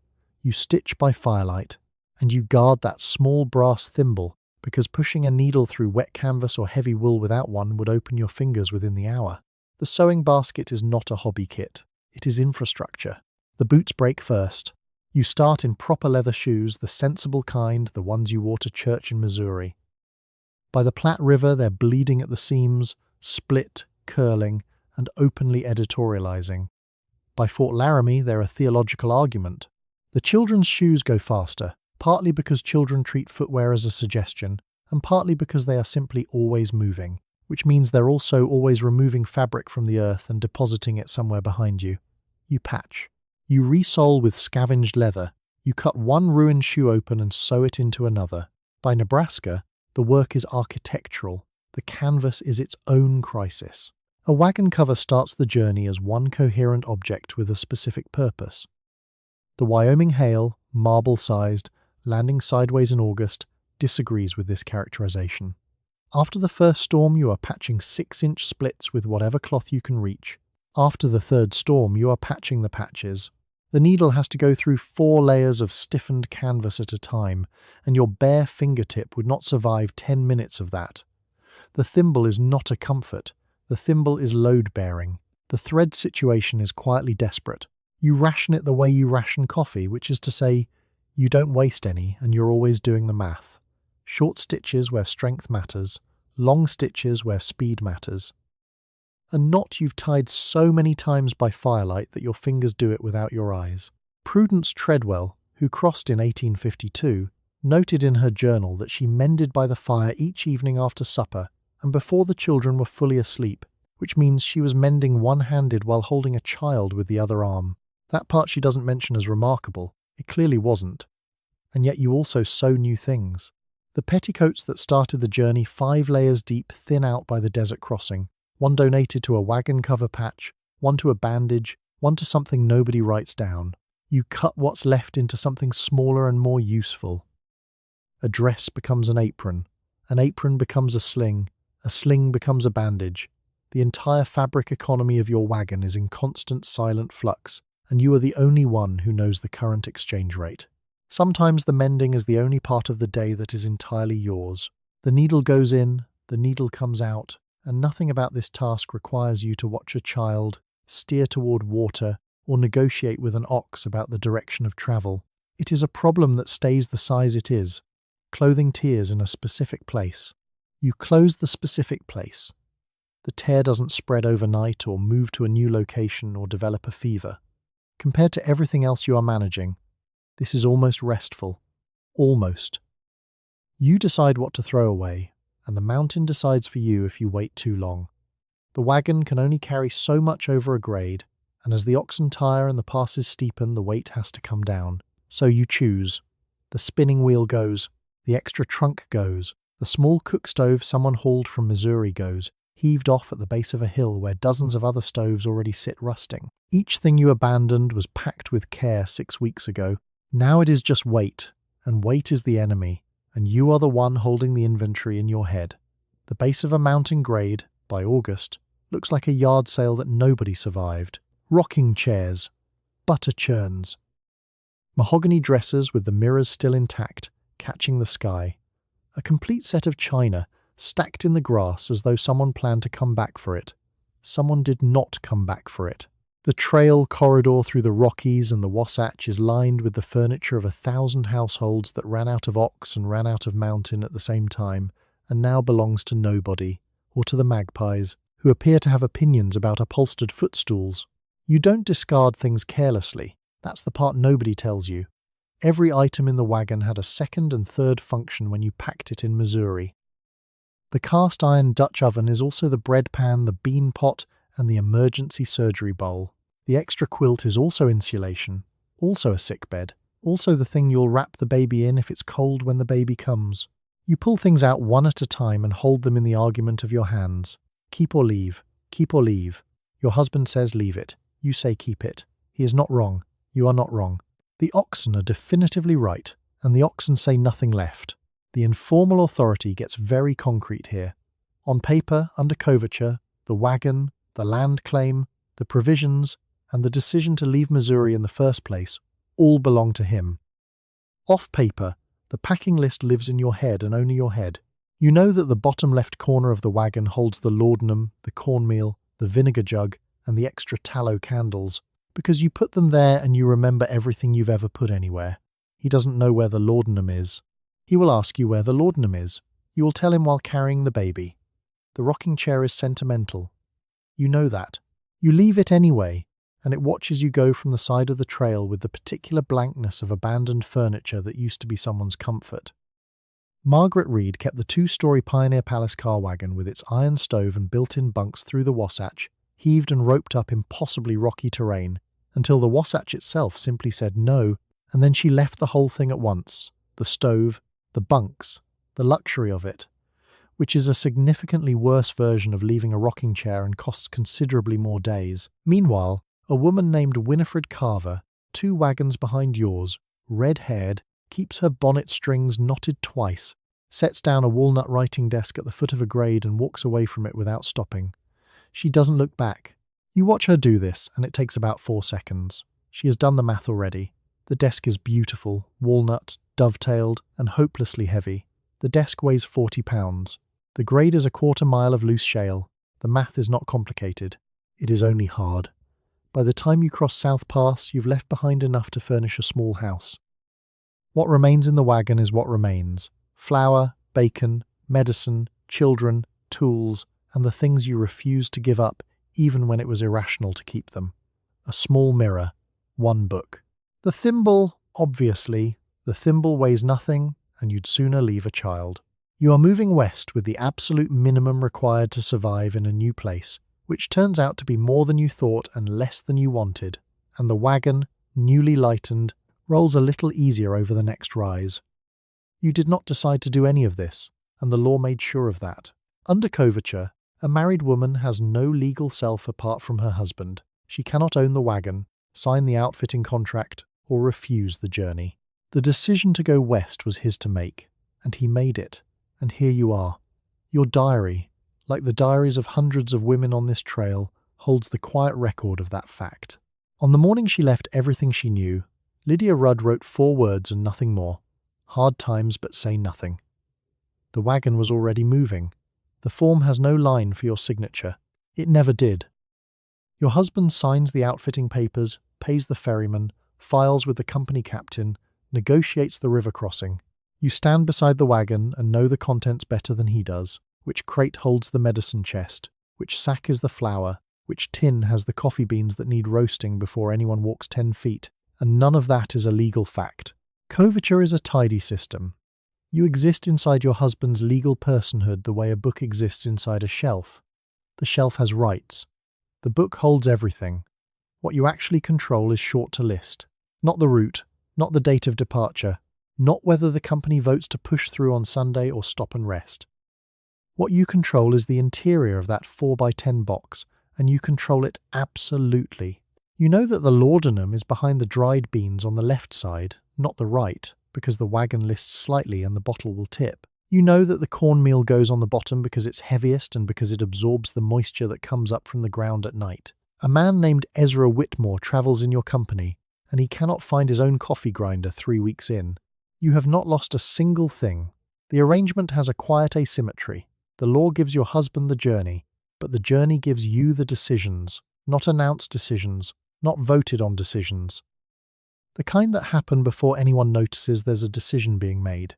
Agnes Caldwell, 10 years old, watches her mother quietly redirect the family away from a creek crossing 2 wagons ahead of them that has been fouling the water for a week. Her mother doesn't call a meeting. She hands the captain a biscuit and mentions, conversationally, that the creek smells off. They ford upstream. Nobody calls it a decision. The wealthy kept diaries and the poor kept diaries, and the trail did not hand either group better penmanship. The entries run short. The hands stay steady. These were women recording a journey they had not chosen and could not stop, recording it carefully, because careful was one of the few things still theirs to control. Tamzine Donner was a former schoolteacher who pressed botanical specimens into paper the entire way across the plains. She wrote that the journey was full of agreeable variety. She was also right, loudly, persistently, specifically right, that the Hastings cutoff was a bad idea. Her husband went anyway. She pressed more flowers, while the wagon bogged down in the Wasatch. The specimens survived longer than most of the company. She did not. The quiet record is what remains. Not the contracts, not the land claims filed in Oregon Territory under a husband's name. The diaries. The letters that begin "Dear Sister" and end before the full thought is finished, because the company was moving and the pen had to go back in the box. Lydia Rudd's 4 words. The way Amelia Stewart Knight notes a sick child and a hard river crossing in the same flat sentence she gives the miles covered and the state of the children's shoes. Matter of fact, continuous, and quietly unbreakable. The wagon kept moving and so did the record of it. You did not choose the destination, but you are the one keeping track of where you are. You may have no vote in the company, but inside your own wagon you run everything. The men elect the captain and write the rules and decide the route, and you are not invited to any of it. And yet every decision that keeps your family alive day to day runs through you. How the food is divided, who eats first when there is not enough, which child gets the last of the medicine, what gets discarded and what gets kept. The official authority lives at the front of the train. The actual survival lives in your hands, and everyone knows it without ever saying so. The pantry fits inside a 4x10 box alongside the medicine chest, the toolkit, the bedding, the children, and whoever is currently sick. The guidebook was very confident about this. 700 pounds of flour, 400 pounds of bacon, 200 pounds of lard. That was the sensible amount for a family of 4, the guidebook said, with the calm authority of someone who would not be living inside it. You know exactly where everything is packed, because you packed it, and because finding the laudanum at 2 a.m. in the dark is not a scavenger hunt you can afford to lose.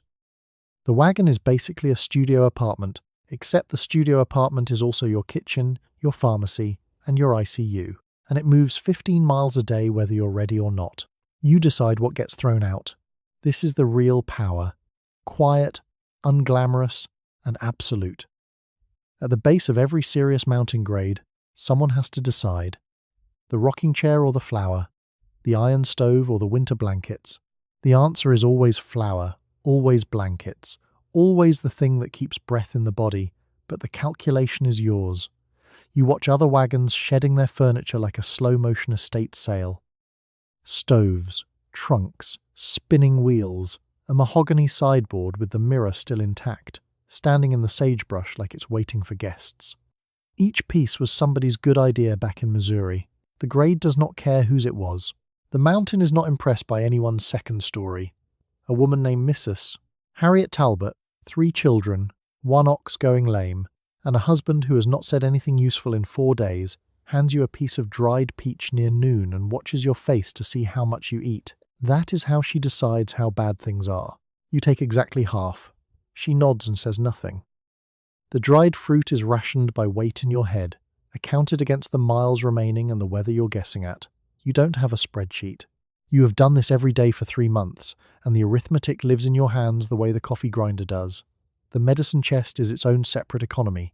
Laudanum for pain, whiskey for panic and also pain.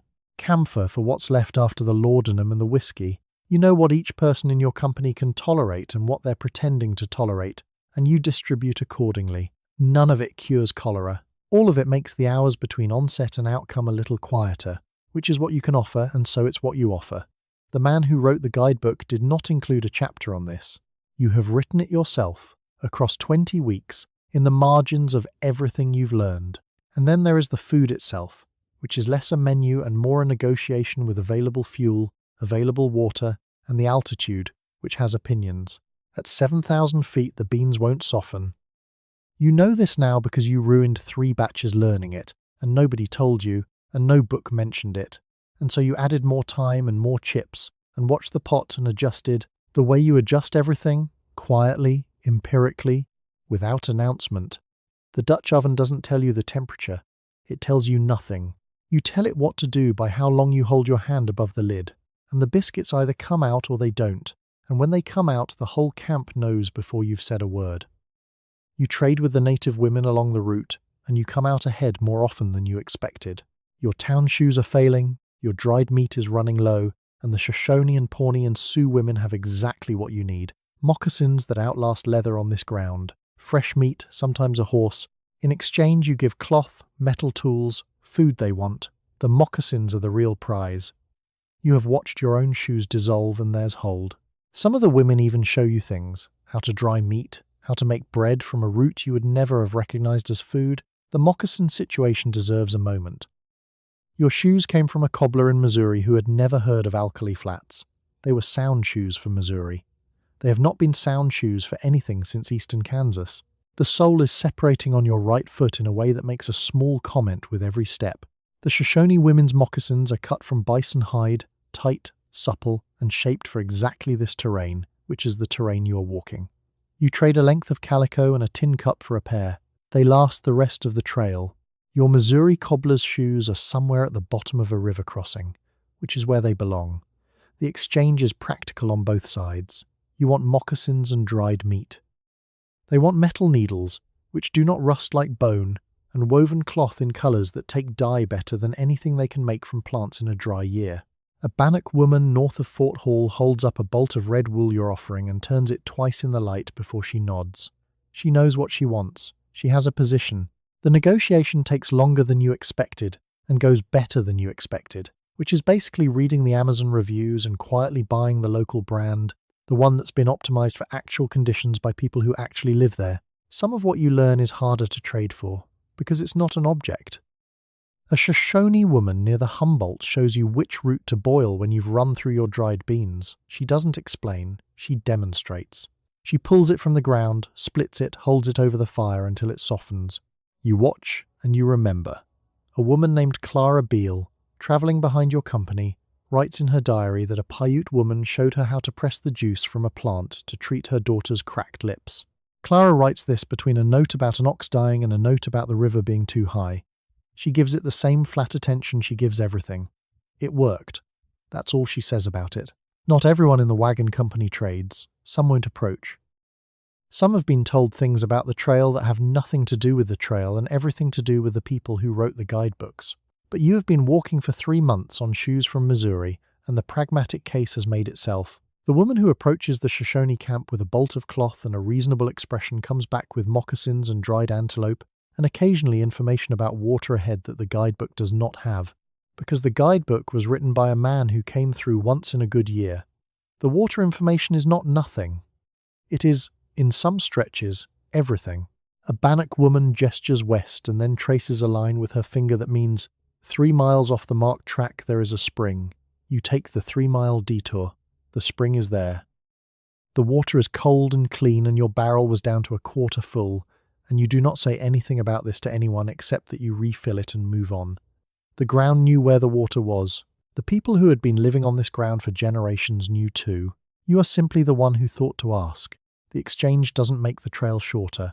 It doesn't fix the shoes that already dissolved or replace the dried meat you've already eaten. But the moccasins are on your feet right now, holding their shape on ground that has eaten 3 pairs of better-looking shoes. And that is the kind of arithmetic that makes itself clear without any explanation at all. You watch the Magoffin wagon roll past, and you understand that not everyone is crossing the same trail you are. Susan Magoffin is 18, newly married to a wealthy trader, and she travels the Santa Fe route with servants, a carriage built for her comfort, fine wine, and silk cushions inside her wagon. You, meanwhile, share one wagon box with 8 relatives and own perhaps 2 changes of clothes. Her diary records the taste of roasted prairie dog and the smell of the rain like a woman on an adventure. Yours, if you keep one, records the mileage and the weather and who is sick. Same trail, different journey entirely. Susan's diary is genuinely excellent reading. She notes the color of the wildflowers, the texture of the tortillas the Mexican traders press into her hands, the way the mountain air tastes different from Missouri air. She is delighted by the prairie dog. She has an opinion about the prairie dog. You have walked 11 miles this morning on shoes that gave up somewhere around the Kansas border, and you don't have opinions about anything yet. You're in the business of facts. The creek is low. The flour barrel is down by 40 pounds. Someone's child has a cough that sounds wet. Class on the trail is a practical matter, concrete, daily, and never theoretical. Susan Magoffin has servants to build her fire, and a husband whose trading connections mean her wagon gets restocked at intervals. Your provisions are fixed, totaled out in July in Missouri, and will not be replenished until Oregon. The 700 pounds of flour your family loaded in Independence is going down by precisely how much it goes down each day, and you know the number by heart the way other people know their address. The lard barrel has an opinion about the mountains ahead. Its opinion is, not enough. What separates the 2 journeys isn't courage. Susan Magoffin loses a baby on the Santa Fe Trail in 1846, a miscarriage she records in her diary with the composed brevity of someone who has learned that grief and motion must coexist. She writes it plainly. She keeps moving. That part is the same for all of you. The trail does not have a separate lane for the well-provisioned. Mr. Holloway, the wagon captain 2 companies ahead, stops his train so a missus. Holt can deliver her child in the shade of a canvas stretched between 2 wagon wheels, one day. They move on the following morning before the dust of the previous company has fully settled. Susan Magoffin would have had a doctor. Mrs. Holt had her sister, a pot of boiled water, and the wagon captain's patience for exactly 24 hours. The baby arrives healthy. Mrs. Holt walks the next day, not because anyone requires it of her, because the alternative is falling behind, and falling behind on the trail is its own kind of diagnosis. The discarded furniture tells the story more plainly than any diary. At the base of the steeper mountain grades, the trail is lined with objects that wealthy families shed when the oxen began to struggle: carved mahogany dressers, iron stoves, a rocking chair still in usable condition, sitting upright in the sage like it's waiting for someone to come back. Margaret Reed's Pioneer Palace car, a 2-story wagon with a built-in stove and sleeping bunks, gets abandoned in the Wasatch Mountains because the rocks don't care how many cushions you packed. The wagon that replaced it was a borrowed mule and what she could carry. The mountain didn't renegotiate. You pass a writing desk on the trail. Walnut by the look of it. Dovetailed drawers. It sits at a slight angle in the dirt, one leg cracked where it landed. Someone carried that desk from Ohio or Kentucky or Virginia, packed it with real intention, paid for a wagon brace that held it through Missouri and Kansas and most of the plains. And then the grade began and the math changed, and the desk lost. You keep walking. You have nothing to leave behind. You packed for the math on the first day, and the math hasn't changed since. You stop for the night, and now the hardest hours begin. The wagons pull into their defensive circle. The oxen are unyoked and staked to graze, and everyone else seems to exhale. But your day is not over. It has just changed shape. You build the fire. You cook the real meal of the day. You wash the cooking irons, organize the wagon for sleeping, put the children down, and prepare tomorrow's cold lunch before you allow yourself to sit. Everything that looked like rest from the outside is, from where you stand, simply the second shift starting at dusk. The fire goes down first, not a request, a requirement. You've been on foot since 5 in the morning. You've walked somewhere between 15 and 18 miles in ankle-length calico and 2 petticoats that were warm before breakfast and a personal punishment by noon, and the Dutch oven is waiting. If you're on the high plains, there's no wood. There was never any wood. You send the older children out with their aprons to gather buffalo chips, 20, 30 more, while you coax the evening coals from the banked remains of this morning's fire. The chips burn slow, steady, and nearly smokeless, which is useful, and they are what they are, which you have stopped mentioning. The Dutch oven sits in the coals like it owns the situation, because it does. Inside it, if the evening goes well, there are beans that have been soaking since before the midday halt, or biscuits you'll bake by feel and experience, and something close to intuition, because there is no thermometer, and the altitude still has the opinions you learned to respect 3 ruined dinners ago. The Dutch oven did not explain itself. You adjusted. Esther Boren, travelling with her husband's company in 1853, sets a pan of dried apple filling near the fire and then turns immediately to the youngest, who has found something inadvisable to put in his mouth. She extracts it with 2 fingers, replaces it with a biscuit, and returns to the pan without breaking her expression. She does this 4 times before the meal is done. The biscuits are fine, and after the meal there is the washing. The cooking irons don't clean themselves. They are seasoned cast iron with strong opinions about soap, so you scrub them with sand and a rag, which is its own category of labour on hands already cracked from lye and cold water and the unrelenting dry air of the high plains. Your knuckles bleed a little. They have been bleeding for 3 weeks. You stop looking at them. The wagon has to be repacked for sleep, which means converting a 4 by 10 foot box, also your pantry, your medicine chest, your wardrobe, and the convalescent bed for whoever is currently sick, into something that fits 3 children, 1 infant, and 2 adults. The sick child sleeps near the front where the canvas doesn't gap. The flour sacks shift to make a shelf. The laudanum goes where you can reach it without waking anyone, because you'll need to reach it without waking anyone. Now the Mormon companies, further back on the trail, are doing something different at this hour. They're dancing. Fiddles out, lanterns up, full evening dances after a full day's travel, which is basically a mandatory company morale event, except the company is God, and attendance is genuinely good for you. You've heard about this.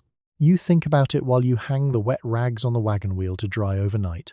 You allow yourself to sit. Not long, 4 in the morning comes back around with no interest in what you've done since it last visited. The fire burns down. The camp quiets. Somewhere to the west, the mountains you haven't reached yet are doing whatever mountains do at night, which is mostly wait. You've been watching them get closer for 2 weeks. They haven't gotten closer yet. That's a problem for tomorrow, and tomorrow already has enough.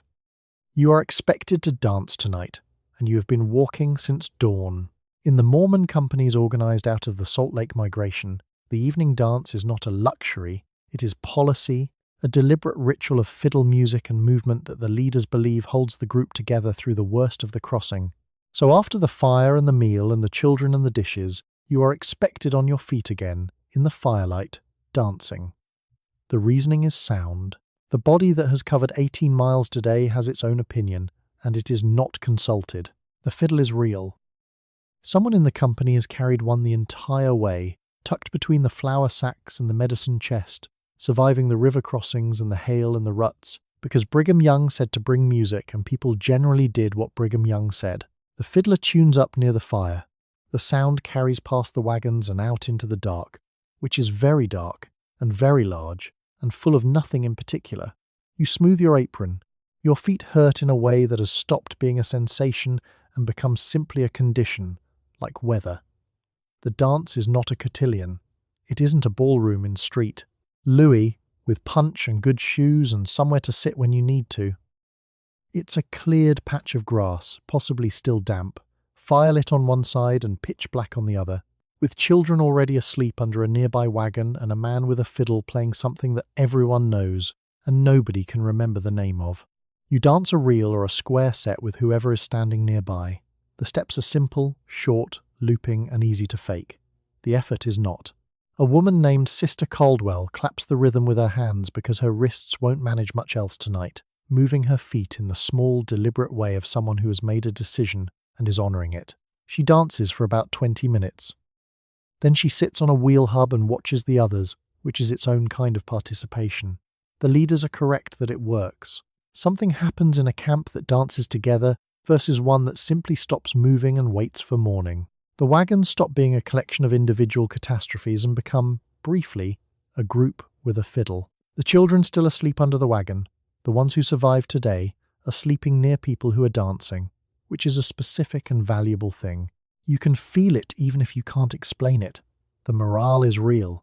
Your feet are also real. Of course, you are not only dancing, you are keeping one eye on the fire, because the fire needs to be banked before you sleep, and on the wagon, where the youngest is down for now but won't necessarily stay that way, and on the dark beyond the circle of firelight where the oxen are picketed and where sounds occasionally happen that require attention. Dancing, for you, is a multitasking exercise. The fiddle helps. The fiddle is, by this point in the journey, the best thing you own that isn't flour. The dance ends when it ends.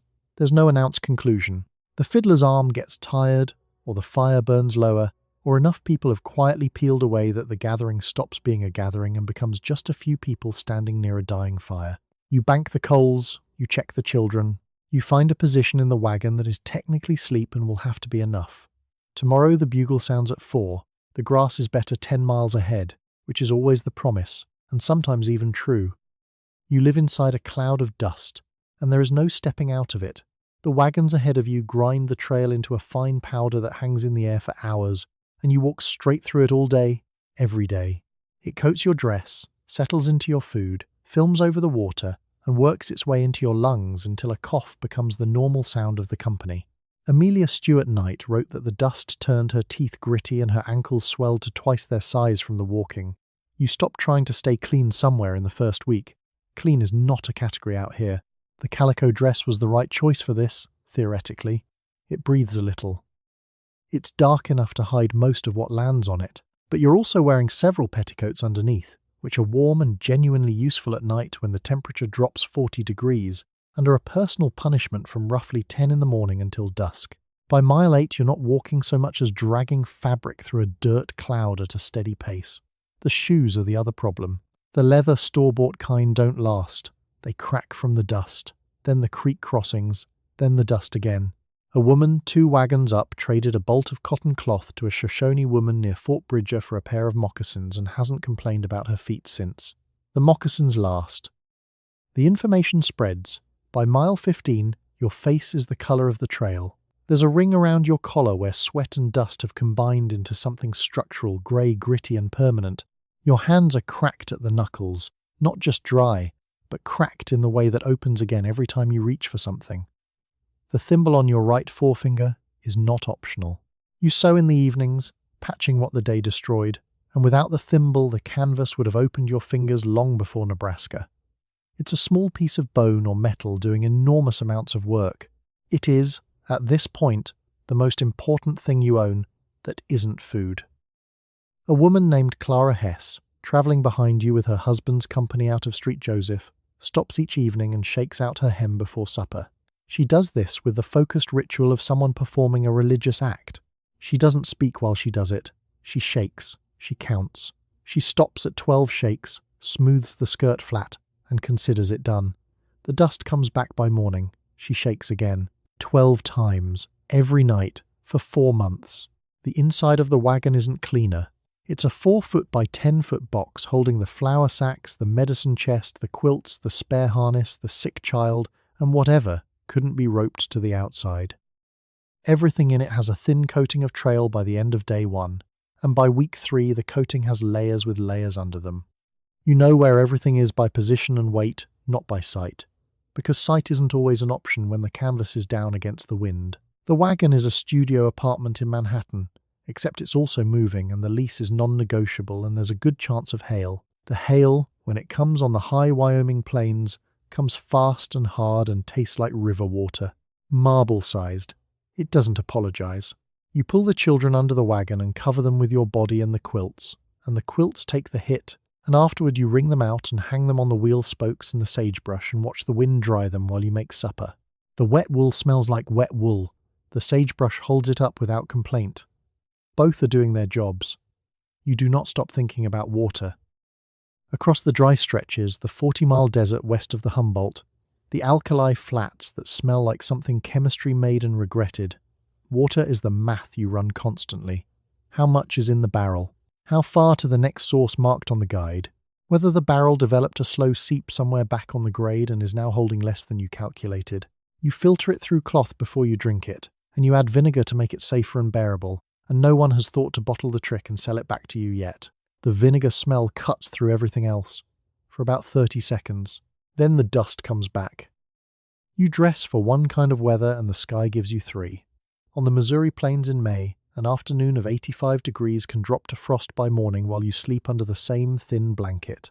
On the high plains of Wyoming in August, the thunderstorms roll in fast and drop hail the size of marbles on whatever is standing in the open, which is you and the children and the canvas. Your clothing was never designed for this range. Calico is too thin for the cold, and the petticoats that warm you at night are a punishment by noon. You cannot win. You can only keep walking. The hail is the most personal offense. It doesn't feel like weather. It feels like a decision. One moment the sky is an acceptable shade of blue, calm, ordinary, and entirely trustworthy. And then it is green, a particular yellow-green that the experienced women learn to read like a bad sentence. And then the hail arrives with the enthusiasm of something that has been waiting all day. The children get under the wagon. You get slightly under the wagon. The oxen stand in it with the resigned expression of animals who have given up having opinions. It passes in 7 minutes. You wring out your collar and walk. Then there is the mud. Not rain. Mud, which is what rain becomes the moment it hits the trail and stays there for the next 4 miles in both directions. The wheels sink. The oxen strain. Every man within eyeshot is required to push, which means every woman is also required to manage everything that was previously being managed by the men. The children, the loose stock, the barrel that is now rolling toward the creek. You redirect the barrel. You do this while your hem is adding roughly 6 pounds of river bottom to its circumference with every step. Miranda Fleck, traveling with her sister's family first trail season, no experience, learns to read the afternoon sky by the smell. Something metallic and faintly green comes in about 20 minutes before the hard rain. She mentions this to no one because she has no proof. She is correct every time. By August, she is the one people check with before unhitching the oxen, though they don't say so out loud. She adjusts her bonnet, looks at the horizon, and says nothing useful in words. Her expression does all of it. The cold nights on the high plains are a different problem. After a 90-degree afternoon, the temperature drops fast once the sun goes, and there is nothing between you and the sky except canvas that the wind is interested in renegotiating. You bank the fire into coals before sleep, which buys warmth into the early hours. The coals are your alarm clock. When they go cold, it's 4 in the morning, time to start again. The coals know. You will know once they tell you. Morning frost on the high plains in August is not a metaphor. It is ice on the water barrel and stiff leather and fingers that take 20 minutes of fire proximity before they function for fine work. You have fine work to do immediately. The coffee beans need to come off the heat at exactly the right moment, because burnt is worse than cold and wasted is not a concept the provisions allow. The smell of roasting coffee is, by several accounts, the only unambiguously good thing about 4 in the morning.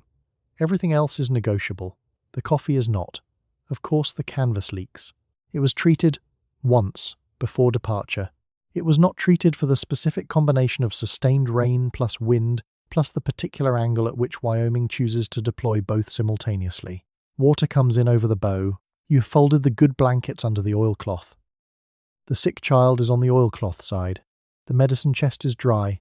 These were decisions you made before the rain started, which means you made them yesterday, which means yesterday's version of you was planning for today. Yesterday's version of you was not wrong. She just wasn't optimistic.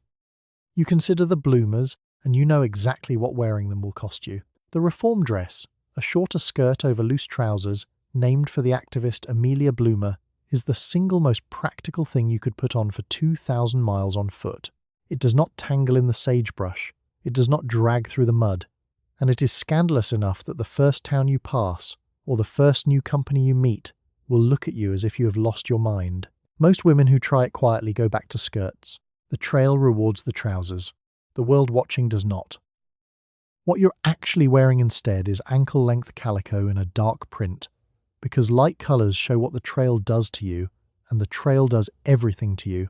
2 or 3 petticoats underneath which are genuinely warm at night and a personal punishment by noon. A bonnet that blocks the sun in front and nothing behind, so the back of your neck burns regardless.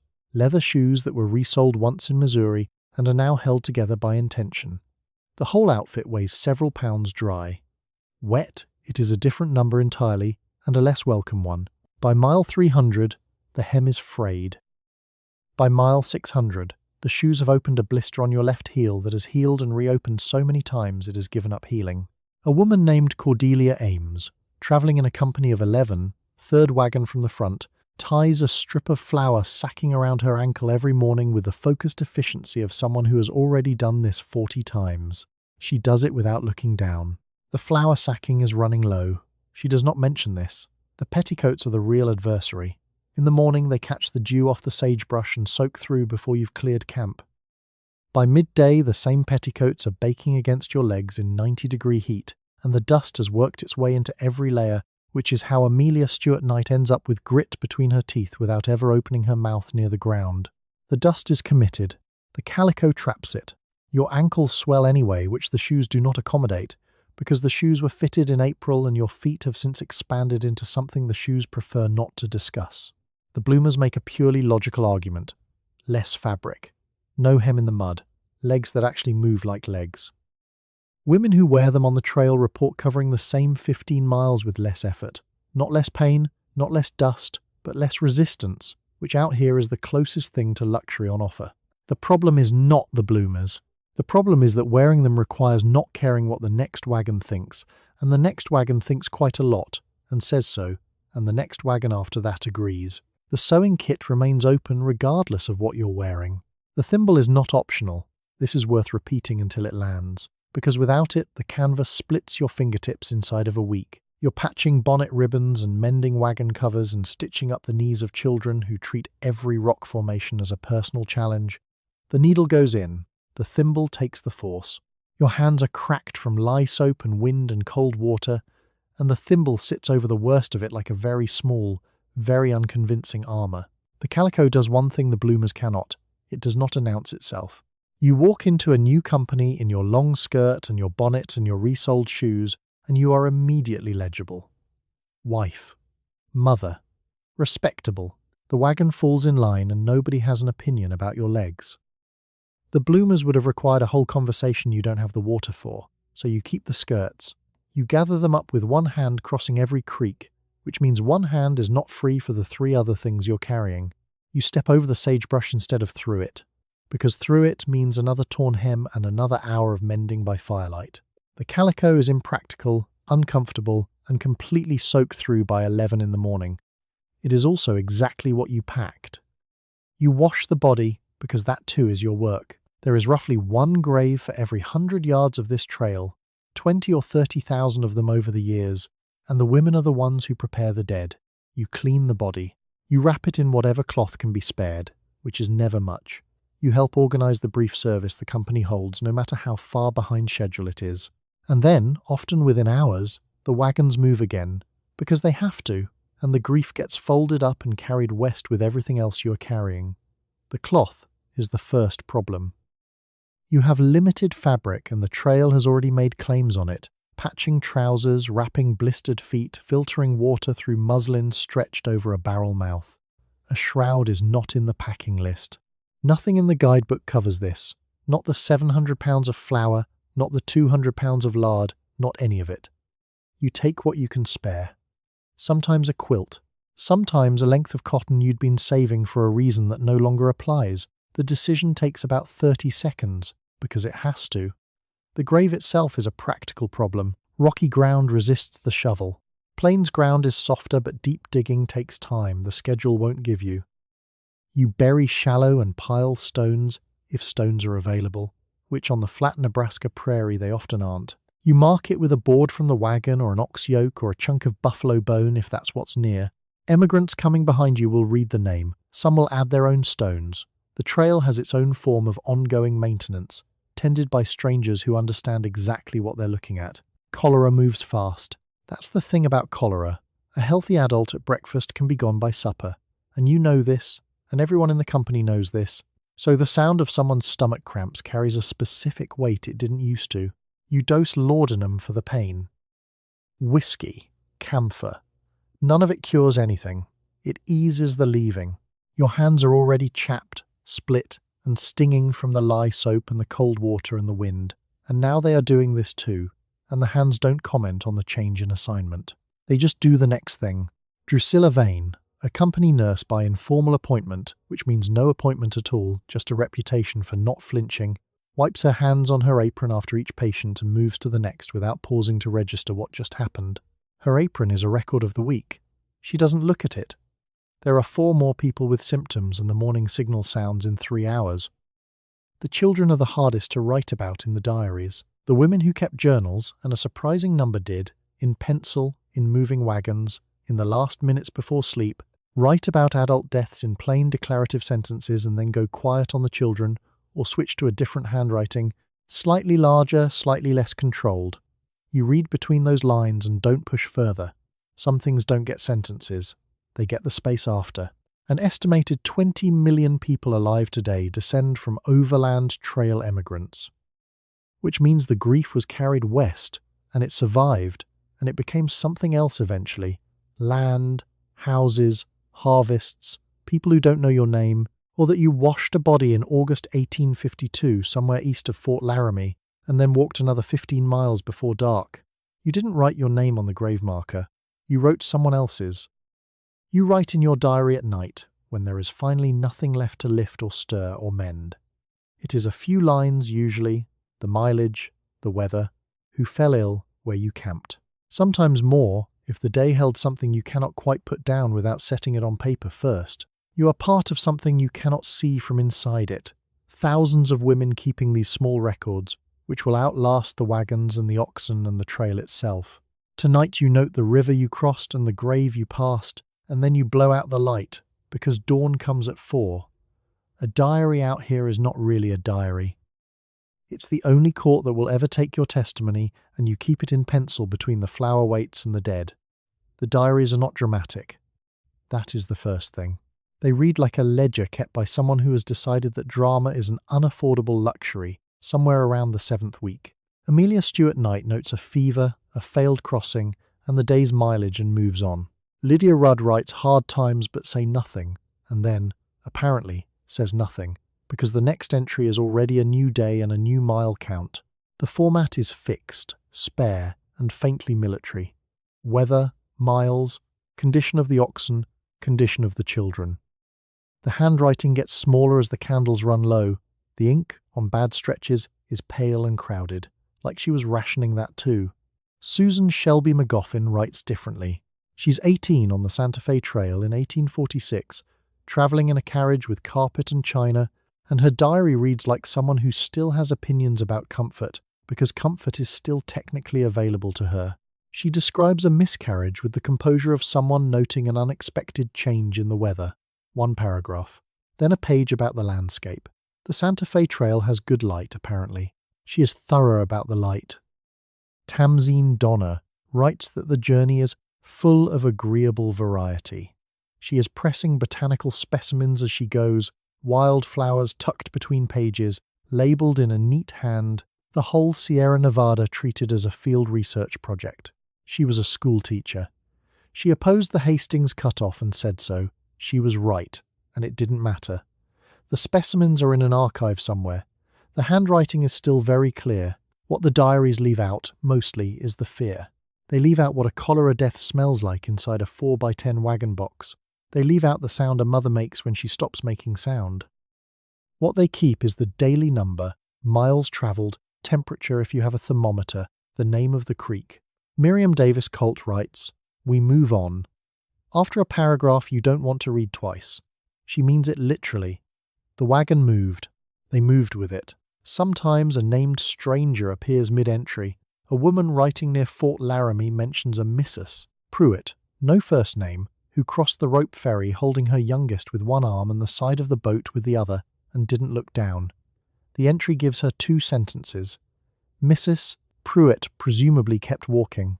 The diary does not follow her. What you're writing, without knowing it, is the record, not the official one, that belongs to the trail captains and the land surveyors and the government correspondents about the routes. Yours is the other one, who ate, who vomited, who recovered, who didn't, what the biscuits tasted like at altitude when the Dutch oven gave you something close to bread. It's the data nobody asked for. It turns out to be the only data that shows what the crossing actually was. You close the book, the pencil goes back into the tin that also holds the thimble and 2 spare buttons and a folded letter from someone in Ohio you will probably not see again. The fire outside is banked down to coals. The oxen are quiet. One of the children shifts in the dark and settles. Tomorrow is the same distance as today. You have gotten good at that.